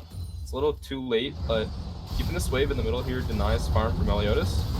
She does get hooked up here now by my brother's BF. It's not going to mean too much though, because Dylan is not in really range to look for something. But here comes the Nunu. He's going to be using the snowball to go in here. Uses the hero's entrance to try, or the dash there to try and find some more Moyushi. Able to find a solid engage back onto my brother's BF. He's going to get it real low. First blood there for Tantibus in the jungle.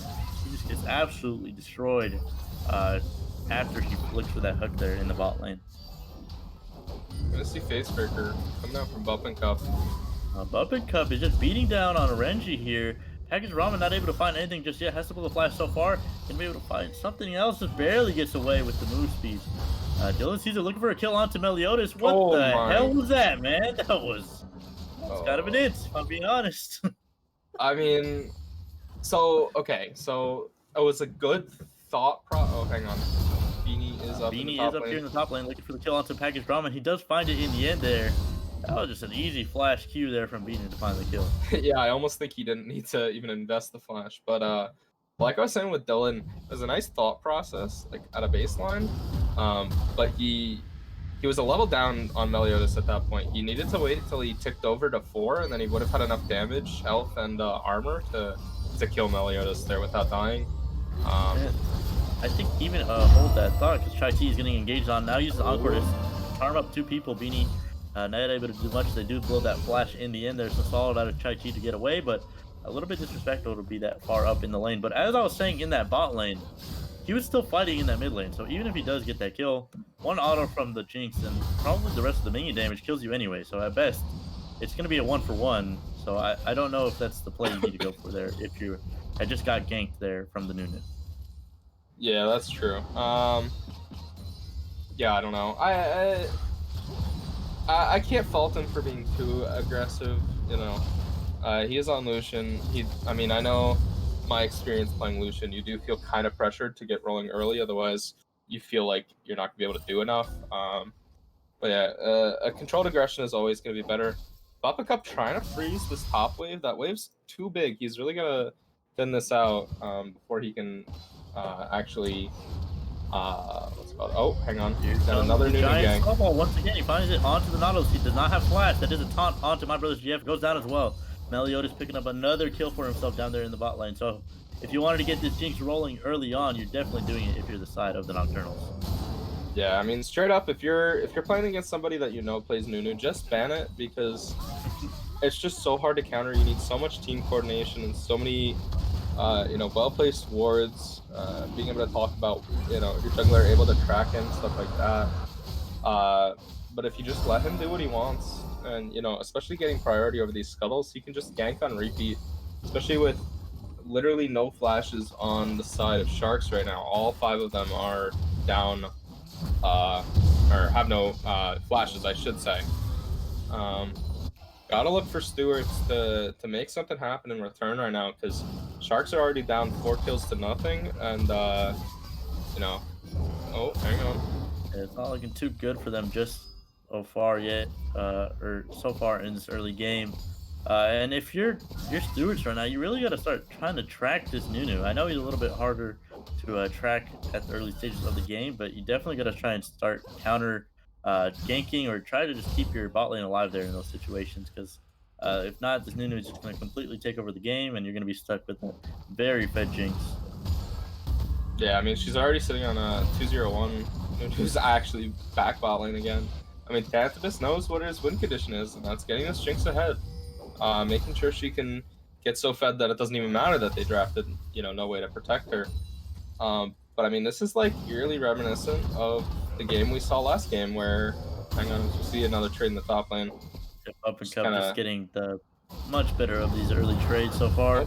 But here is the Pantheon. Stewart's looking for the flash. He does find it. Uses W to stay onto Bubba Cup. He tries to use that slam onto him, but he does not find it. So in the end, he does go down. That is a kill back for the side of the Sharks up in that top lane. And something that's going to feel really bad for Bup Cup here is that we saw the animation for his ult come out, and it actually did go on cooldown. I was curious if it would just kind of refund the cooldown because it didn't fully animate through, but that is going to be on cooldown for the next 45 seconds or so. So kind of feels bad, man, for that.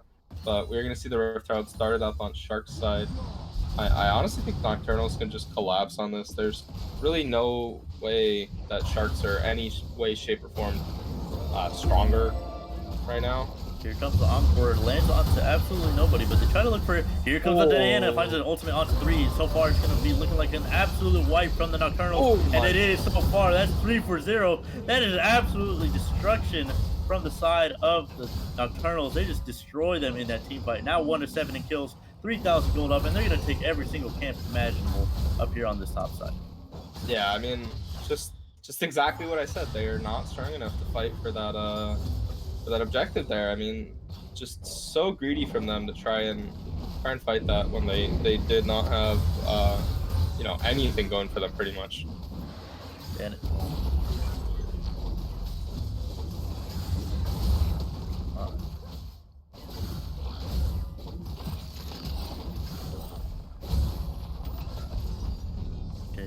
start whenever, or oh, hang on, I'm at 10:16. Yeah, we should probably do that.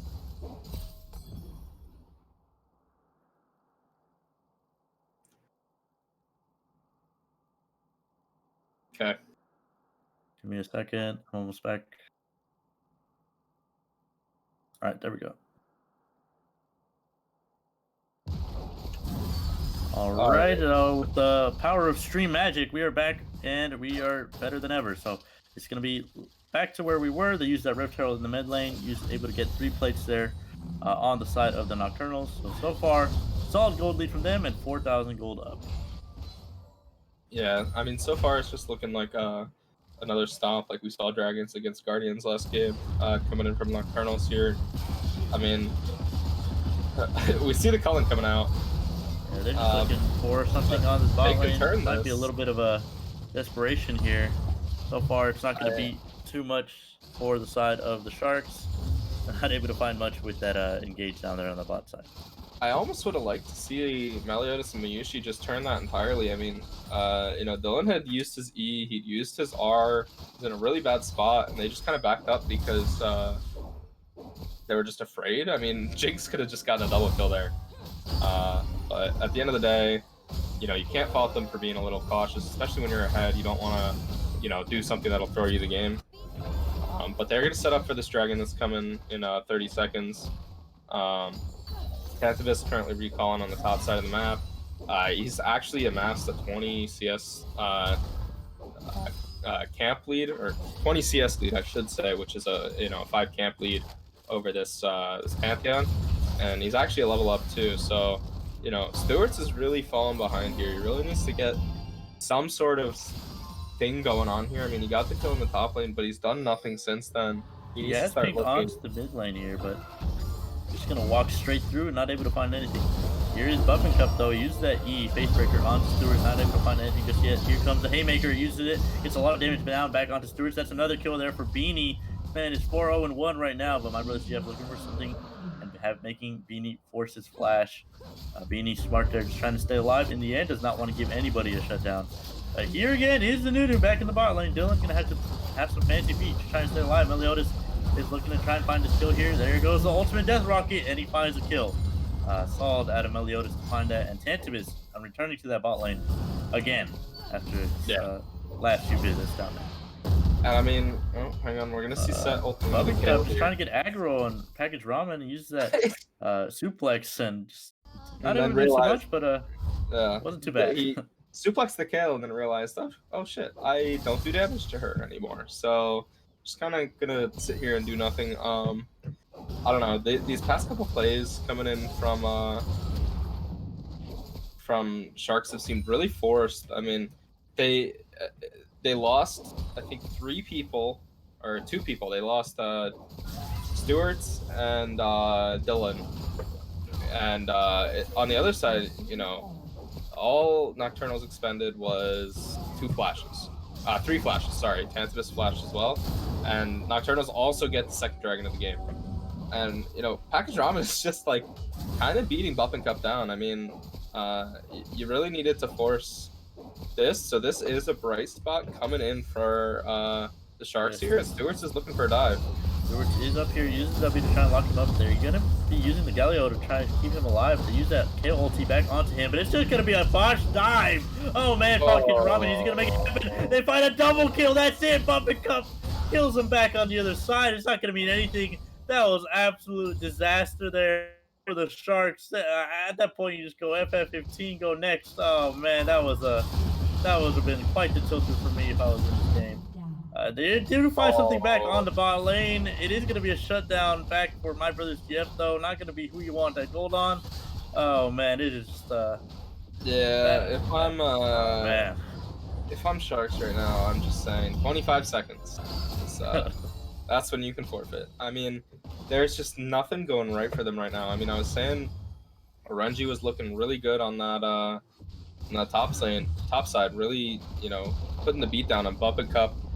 And then suddenly they just botched that dive. I mean, Stewart's went in for the dive, and it looked good. Oh, hang on. So we're going to see Beanie looking for both Brothers BF and Dylan. Yeah, Beanie played strong right now. 4-0-1. Does have that extra attack speed plus the Riftmaker. He's going to be using the ultimate. Finds the kill onto the Nautilus.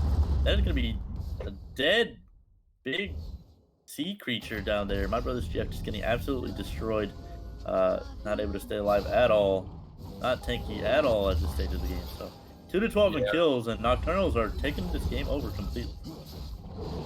Yeah, I mean, this is just not going well for Sharks at all. I mean, I don't know what they can do to get back into this game. I mean, Chai T is actually not doing bad. I mean, he's got to be feeling a little bad. He's only got 1 death right now. And he's farming up pretty well, but you know, Seraphine's not gonna be able to hard carry a game. You really gotta get Package Ramen rolling somehow. Like, I don't care what it is, but they're gonna be wary to go up there, especially after they messed up that dive in the top lane. So Package Ramen is gonna hit 11 here, but you know, they're looking mid. Nocturnals are, I should say, but Sharks are kind of just gonna start bleeding out pretty soon if they can't get something rolling in the top lane. Yeah, for sure. And if you're the Sharks right now, you're really just trying to stay alive, trying to get these power spikes here on this Kale, trying to get that level 16. And you can see he is beating down on Buff and Cup in that top lane, so it's not doing too bad for himself, but the whole side of the Nocturnals are just pushing down this mid lane. Gonna look for this Rip Turtle as well, and even use that to get the Dragon spawning there in 50 more seconds.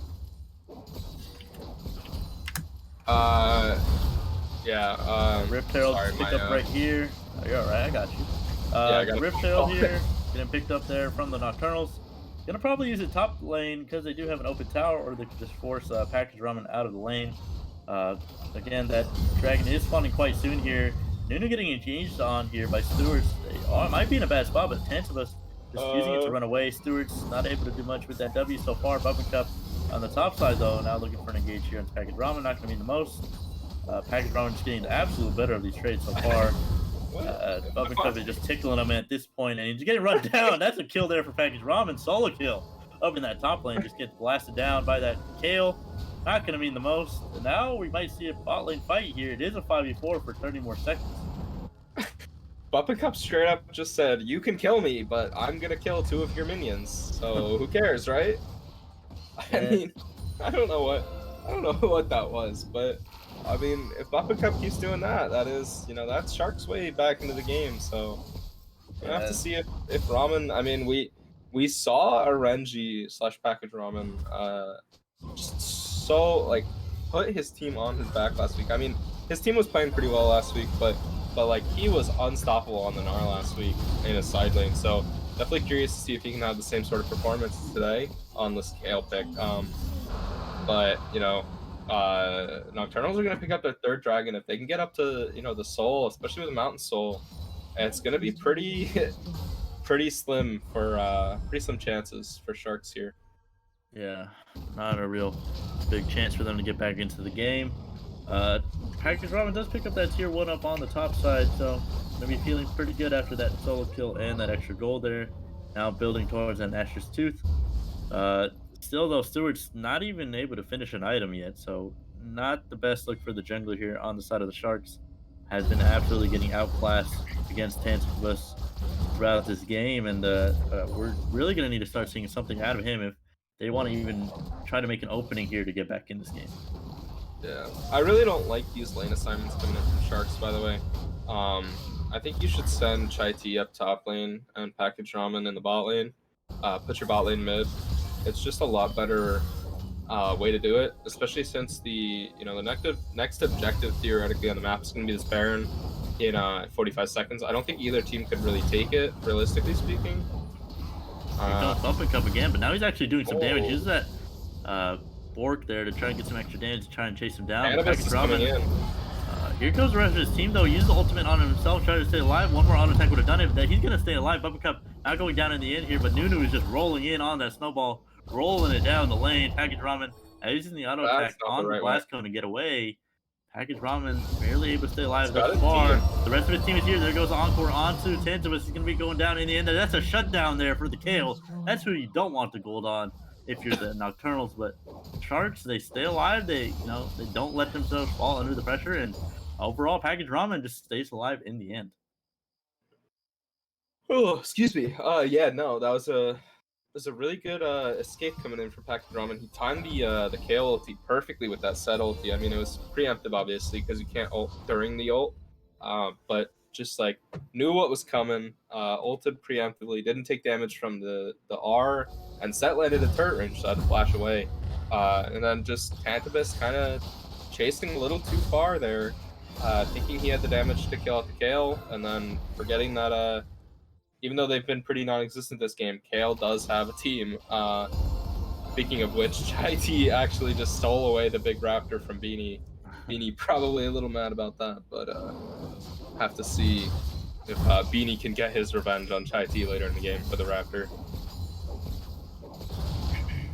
Yeah, Beanie not feeling the best after that raptor got taken away from him. Yeah, but he's 501. I'm sure he doesn't mind too much, Yeah, feeling much better than Chai T so far. Has the 2 items right there, and now the whole of side of the Nocturnals are just running it down mid. They do have the Ritter Tailed here. To be able to get this tier 2 in the mid lane, now probably going to push it onto the inhibitor turrets here shortly. So probably going to get that second charge off, and Package Ramen has to be sent down here to try and defend. Oh, They are going to be able to stop that second charge. Nice. That's pretty big actually from the side of the Sharks there to keep that second charge from going off. Baron is on the table though. We'll see if the Nocturnals are just going to pull the trigger. They are very much still ahead. They can just look to make the play here onto the Baron. They do burn it quite fast between the Jinx and the Diana.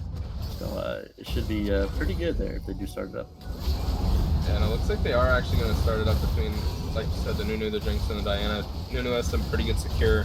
Sharks are looking to answer here. Actually, see they are sending all 5 members to use that ultimate. It's a 5-man Nautilus ultimate. It goes on to 5 in the back line. Taichi takes down Meliodas in the back line. This could be the throw that they were looking for. Beanie finds a kill. Back onto Nautilus so far. It is going to be Bubba finding that engage back onto 3. He's going to be looking for some more damage. Bubba picks up the kill back onto him. And Stewart is looking for some more damage, but on the backside, Diana is looking for the kill back onto Package Ramen. This was a 3-for-3 or a 3-for-4. I can't even tell who's died just yet. Beanie is the only member on his team. Excuse me. And they make the miracle happen. The Sharks stay alive in the end, and they stop that Baron from going into the hands of the Nocturnals. Yeah, and while we did see Nocturnals, you know, I'm straight up say in there, Sharks are not doing what they should be doing here, which is resetting for this soul, excuse me. They're not going to be able to back in time. They're going to have to stay on the map for this. If they do back, this is a free soul for Nocturnals, so you know, they have all this gold they're waiting to spend. I mean, Kale is sitting on 1.2, Lucian's sitting on 2K, and they just can't get back in time. I mean, Package Ramen could back right now and TP in, but Dylan is sitting on 2K gold, kind of inting into Tantabus here. Yeah, Dylan a little bit too far up in the lane. My brother GF now finding engage back onto Tantabus, has to blow the flash in the end their way. Gets away in the end there, but at the cost of almost his entire health bar. We could be very well seeing another fight start up here quite shortly. And we'll see which team is going to pull the trigger.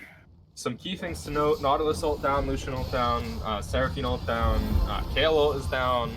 But I mean, you know, Nocturnals almost have all their ults back up. Zet ult is just about to tick over. He gets engaged on here. My brother's GF not able to find the hook just yet. That is a big set ultimate into the back line. He buys 3. That's going to be a big wombo combo. There goes the Diana. He's looking for some more damage. That's the double kill for him now. Bumping Cup now running down on this Kale here. They're going to be looking for some more damage onto him. He's barely going to be able to get away. Package Ramen is just trying to stay alive. Gets blocked by the wolves there. It's not going to be anything just yet. Package Ramen, can he make it happen? No, he cannot. That's an ace there for Meliodas in the bot lane. And that's Nocturnals winning the dragon as well. And this is exactly what I was saying. Sharks won that fight and then did nothing with what they got from it. They got the mid tower, but in the end of it, is that really worth it? Because now Nocturnals just got the Mountain Soul off that fight because Dylan's sitting on, like, I think 2.2k gold after that.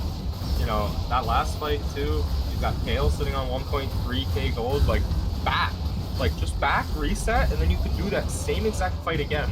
And like I was saying, right before that fight happened, they didn't have their ults up that they needed. I mean, Kale ult was down. I mean, you look across, Seraphine ult is up right now because it was down for that fight. Kale ult was down, or is up now because it was down for that fight. Pantheon ult is up now because it was down for that fight. The only one they got to use, I guess Lucian ult counts, but not really. Excuse me, not really.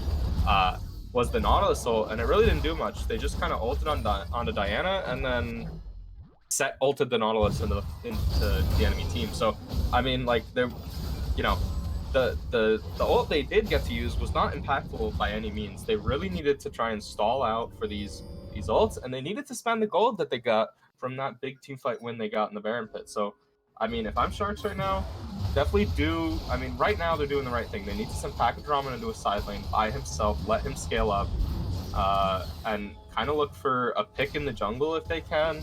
You know, kill this Diana really quickly. Tantabus is really squishy because he didn't go Aftershock this game. I mean, he's not really squishy. He's still building full tank, but he's squishier than most Nunus are.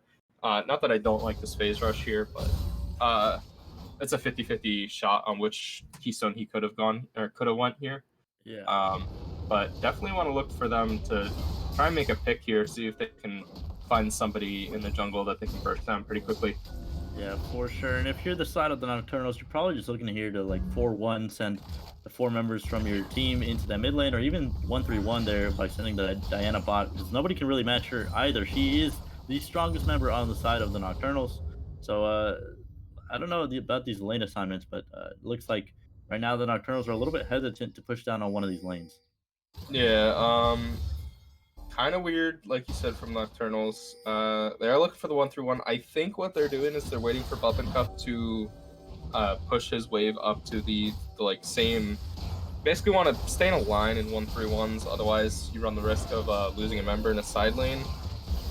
Because if your waves are not crashing at the same time, it gives the enemy team an opening to try and make a pick happen in between the wave crashings. So if you can get them to crash at the same time, it's actually kind of perfect. But we do see I'll say a modified 1-3-1, but Meliodas just backed, so it looks like in the end of it all, like this Baron buff only has 30 seconds left on it. The end of it all, they're not even gonna break the base. They're just gonna get the one top lane tower out of it and call it a day. I really dislike the hesitant, I don't even know what the word hesitance is. That a word? I think it is. I really dislike reluctance. I don't know. Reluctance, yes, thank you. I really dislike the reluctance to try to push this. They're gonna try now, but this Baron is coming down in 5 seconds. Like, a little bit of fear coming here from the Nocturnal, but now they're looking to just dive into the tower without even the Baron buff. So Moyushi going in a little bit too far. He's now in between 2 members, in between the bot lane. Gonna get locked up here. He's gonna go down in the end there. X-Stewards picks up the kill onto him. Moyushi a little bit ahead of the play in because his team was not there to support him at all. But overall, they do get a little bit of damage onto that inhibitor turret, but it's not going to mean the most right now. Here comes the Nunu, though. He finds the engage onto the Nautilus. My brother Jeff gets locked up there, but Tantalus gets hit by that Seraphine ultimate. Tantalus is ulting the air while Stewart's is in the backline trying to fight Beanie. He's going to be going down as well here. Beanie finds it's now legendary 9-0-4 there, but on the backside of that package, Rothman is still a monster. Nobody has been really able to take him out of the fight, but now another engage coming in here onto Dylan, and the side of the Nocturnals are just going to be able to walk away. 4 members now up. Yeah, but at the end of it all, they really can't push this. I mean, like, Akdraman and Chai T should just be able to clear this wave pretty quickly and just be able to walk away and back. I mean, like, this is slowly starting to look. Listen, I'm not gonna say good for Sharks, but it's definitely looking better. Nocturnals have kind of thrown away the lead they have. Obviously, they're still up 10k. They've got Mount Soul, but they're slowly but surely like trading these fights even. And when you're behind in League of Legends, trading evenly is very good. So right now, that was a 2-for-2 fight. I mean, they killed Miyushi and then they killed Buff and Cup. And in response, Nocturnals got my brother's BF and Stewart's. Like, the grand scheme of things, that's a good trade for Sharks to take. But right now, their win condition is package ramen, and their win condition is going to be some sort of fight or steal onto this Elder Dragon. If they can get the Elder Dragon, package ramen, and Chai T, like Chai T is actually pretty big right now. I dislike the build, to be honest. I think he should have went Moonstaff and or Moonstaff of Flowing Waters, whatever.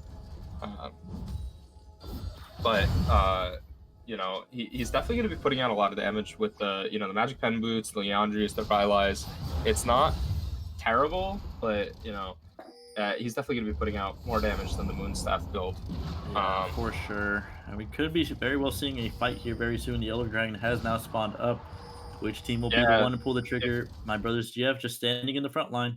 If I'm Nocturnals, play this slow. Look at Buff and Cup up in the top lane, hitting the inhib tower. They are going to try to play it slow. I mean, this is just such a bad spot that Nocturnals have put Sharks into. Buff and Cup is literally going to get this tower before he even needs to teleport. This Elder Dragon has so much HP right now.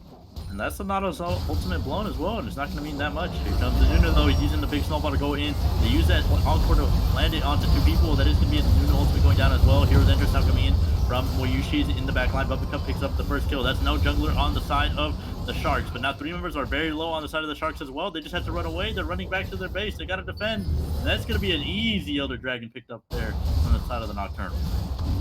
Yeah, and with Stewart's going down in the back end of the fight because I don't even know how he got over there, to be completely honest with you.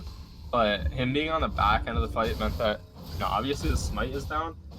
Package Ramen lived forever in the middle of that just death ball of damage in CC. It's actually kind of funny watching him getting knocked up to the side, left, right, and just not taking any damage from it. He does end up getting out at by the skin of his teeth. I think he literally was one minion auto away from dying. But I mean, since Elder Dragon went down there, they're gonna look for a play on Meliodas, but I think Meliodas should just be able to get out here, even with the scale. He's trying to get away, but Package Ramen is just doing so much damage. That's a kill onto him. That's the first one. That's Elder Dragon blowing him up into pieces. Stewart is now trying to make something happen. Bubba Cup picks up a second. That's gonna be the second kill down. So now Sharks have a free window. They're just gonna be TPing into the base. That is Beanie over there flying in there trying to get Beanie can one-shot both of them. Towers. Yep, he's just destroying them. It doesn't mean anything to him at all. And now he's tanking the tower. Beanie is getting locked up here. The rest of his team has not shown up just yet. He could very well be going down. Beanie is now going in. He goes in. He finds the ultimate. That's going to be him going far in. That's an Elder Dragon. That's a wipe. Double kill now for Beanie. He finds it. And now they're going to be able to end the game. Nocturnals from start to finish. While they had some blunders in the middle, they were able to make it happen and then make this game look easy. Yeah, definitely. You couldn't say it any better than you just said it. I mean, it was mainly... it was Nocturnals all the way. They had a couple blunders, just like you said, down the line. But I cannot stress how beautifully they played that dragon fight. I mean, Bop and Cup was just pushing down the top lane, and they said, okay, we're gonna let you do that, and we're gonna let them start the Elder Dragon. We know that the Elder Dragon, they can't take it quick enough, to be able to counter this. So we're just gonna let Bop and Cup get an entire inhib for free. You can start the Elder Dragon if you want. We'll just come in and kill you guys. After that, once what's it called? Once Bop and Cup takes the inhib. So just a really well communicated dragon play there. I mean, it just felt like they were really in sync for that fight. At the end of the day, it helped get them that win, especially since they were, like we said, they were starting to blunder. Looked like Sharks potentially had, it looked like the door was completely closed from Nocturnals, and then they slowly started to open it for Sharks, only to just slam it in their face at that dragon fight. Yeah, for sure. Overall, I think the members of the Nocturnals just played their lanes much better, and their overall just team play was much better as well. Their objective control from start to finish, having that Nunu just meant that those dragons were very easy to take very early on. They never really got contested at any of those objectives, and you can see it in the end. They just made the biggest difference, having all those extra stats and being so far ahead. The 10,000 gold, I think, at the end is what it was, and the Nocturnals just absolutely smashed the Sharks. So I think we can vote for player of the game now. Twitch chat, just /vote again, or exclamation point vote again for whichever player you thought was deserving of it. I see a lot of mids in there in the chat right now. I am going to give it to Beanie. 11-0-5, absolute MVP showing. Popped off at all stages of the game, and overall, I liked his Diana play. Yeah, no, his Diana play was really good.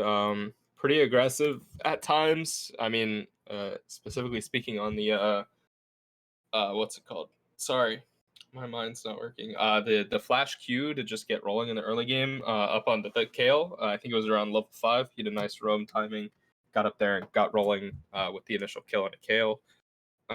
So yeah, definitely a good play, and good plays coming out from Nocturnals as a whole. But yeah, I think Beanie, in my opinion, was a pretty good pretty good player, and I do think he was player of the game for that game. But obviously, other people might have some other opinions, so we'll have to wait and see what the votes say.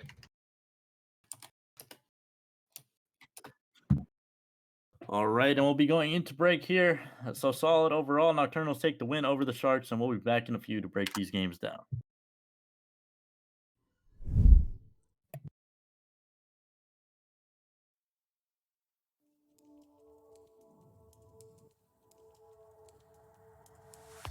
Take a chance in a trance, painted red, what a romance. Take a chance, one glance, painted blue, end up with a rain dance. Just a bit stronger, an honor and a monster. Yeah, I gotta say I want this longer. Can't find this anywhere. Constant calm inside, yeah. Waves above stand by, yeah.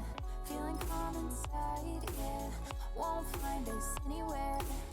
Constant calm inside, yeah. Waves above stand by, yeah. Feeling calm inside, yeah. Can't find this anywhere, anywhere. Yeah, I want this longer. Won't find this anywhere, anywhere. How I've always wondered. Yeah, I want this longer. Won't find this anywhere.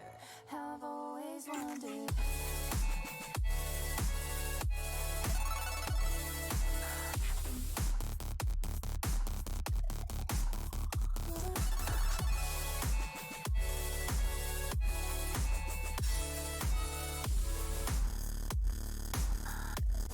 How I've always wondered.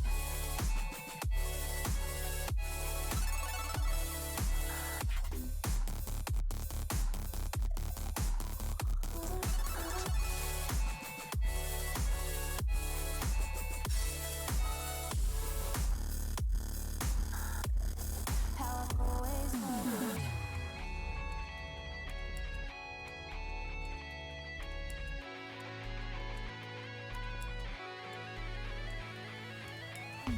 Took a chance in a trance, painted red, where's the romance? Took a chance, one glance, painted blue, ended on a rain dance. Now a bit stronger, not alone with a monster.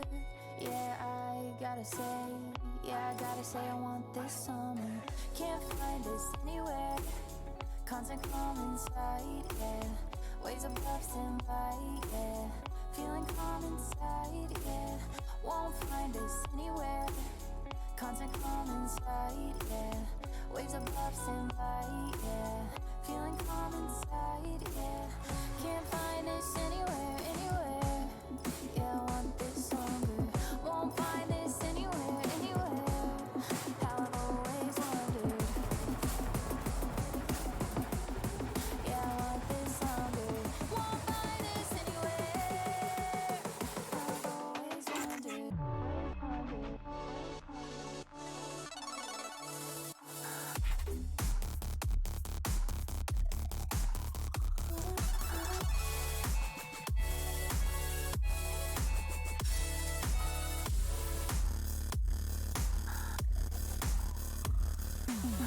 Constant calm inside, yeah.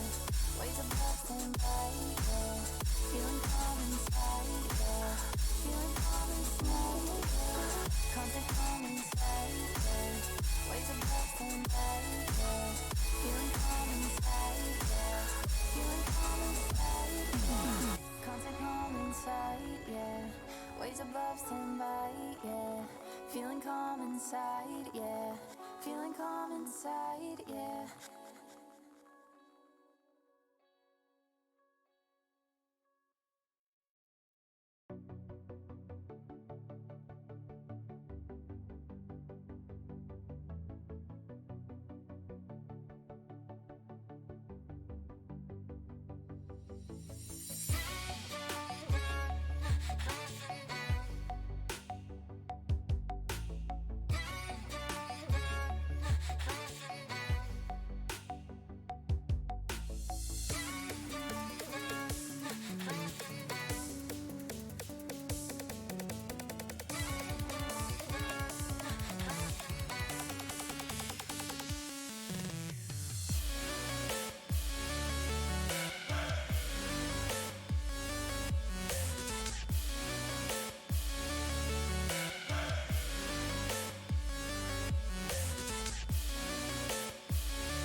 All right, everyone, welcome back. So we're just going to do a little bit of a breakdown before we do end the stream for tonight.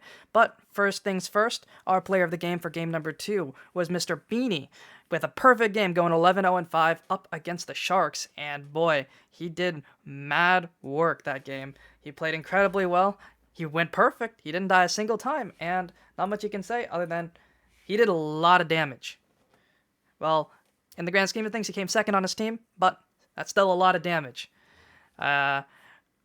He has a lot of AoE. He was able to get those key ultimates onto a bunch of targets to make sure he was able to help his team out, and he did have 5 assists after all, so it's not like he was slacking in any way. He did show up when he needed to, and he played it incredibly well. He didn't even run the Ignite. He brought the TP to make sure he was able to be there for those fights, for the Dragon, for the Baron, for everything. He was there, and he was square. He won the game, and he did his job. What I can say is that the entire team of the Nocturnals played incredibly well, especially the jungler being able to keep his team from losing the sort of difficult matchups like the Set into Kayle, like the Jinx into Lucian. Nunu was there to make sure that they were able to not fall behind. They were able to actually stay ahead. He made sure those key kills came in, and he made sure his team stayed ahead throughout the entire game. He pushed the tempo and kept the tempo going, and he was able to keep everyone fast and furious. Other than that, I think for the side of the Sharks, Orenji played incredibly well. He did so much damage. He was actually the number 1 damage dealer in this game, and that is expected when Kayle is able to get to level 11, is able to get to level 16. However, he did position really well, even though he did die a few times. He was definitely the bright spot on the side of the Sharks for this game. The winning lanes that they did draft, or the winning matchups that they did draft, such as the Pantheon in the jungle and the Lucian Nautilus lane, did not fare nearly as well as they should have in this game. The Pantheon did not gank as much as he should have, and he did not invade as much as he should have. I know it's hard to invade a Nunu, and it's also hard to track him, but as a Pantheon, you're on a timer, and if you're not able to, especially when you are building lethality, you do need to realize that you are on a hard timer, and you do need to be making plays around the map before the Nunu will just out-pressure you, just because of his innate clear speed as well as his ability to gank a little better and provide more for a team in the late game. You can match those Nunu snowballs with your ultimates. However, overall, Nunu is a little bit more reliable when it comes to late game fights, because as a Pantheon building lethality, you can get blown up in an instant. So if you do have to realize that you are on a timer, and he didn't have some nice ganks up top, however, he was not able to keep his other lanes from losing. The Diana was able to grab a few kills, Beanie was able to grab a few kills in the bot lane, was able to roam around and just make sure, like especially at level 5, he was able to flash Q onto Patch's Robin and secure a kill and prevent his top laner from dying. So just overall being there when your team needs you the Pantheon is especially important. And with the new nerfs to Pantheon's clear, it is definitely important to just be present and be more focused on ganks, because you cannot farm nearly as well as you were able to before. Chai T was playing very well, especially early to mid. However, unfortunately, he was not able to affect the game as much as he wanted to. He did have a lot of damage in his build, going for the Liandry's and Rylai's build, so he was doing damage. However, I think what his team really needed was a way to keep the Kayle in the fight, and I think the Moonstone Staff of Flowing Water build would have been a better way to help Kayle stay in that fight, because she is the only avenue they had to victory, and unfortunately, they weren't able to play around her, and the Kayle did not do her job in the end. Although she did do a lot of damage, you can't do damage if you're dead or if you're forced away from a fight. But overall, great play out of both teams, and I can't wait to see more of it. So I'm just going to say thank you guys for watching. We will be back tomorrow with our LRS draft games, and we will also be back on Thursday and Wednesday for all our pre-made games. So I'm very excited to see those. I'm very excited to see some of these players back again on Wednesday, and I'm also excited to see players from tomorrow play on Thursday. So we'll see you guys then. Take care. Have a great night.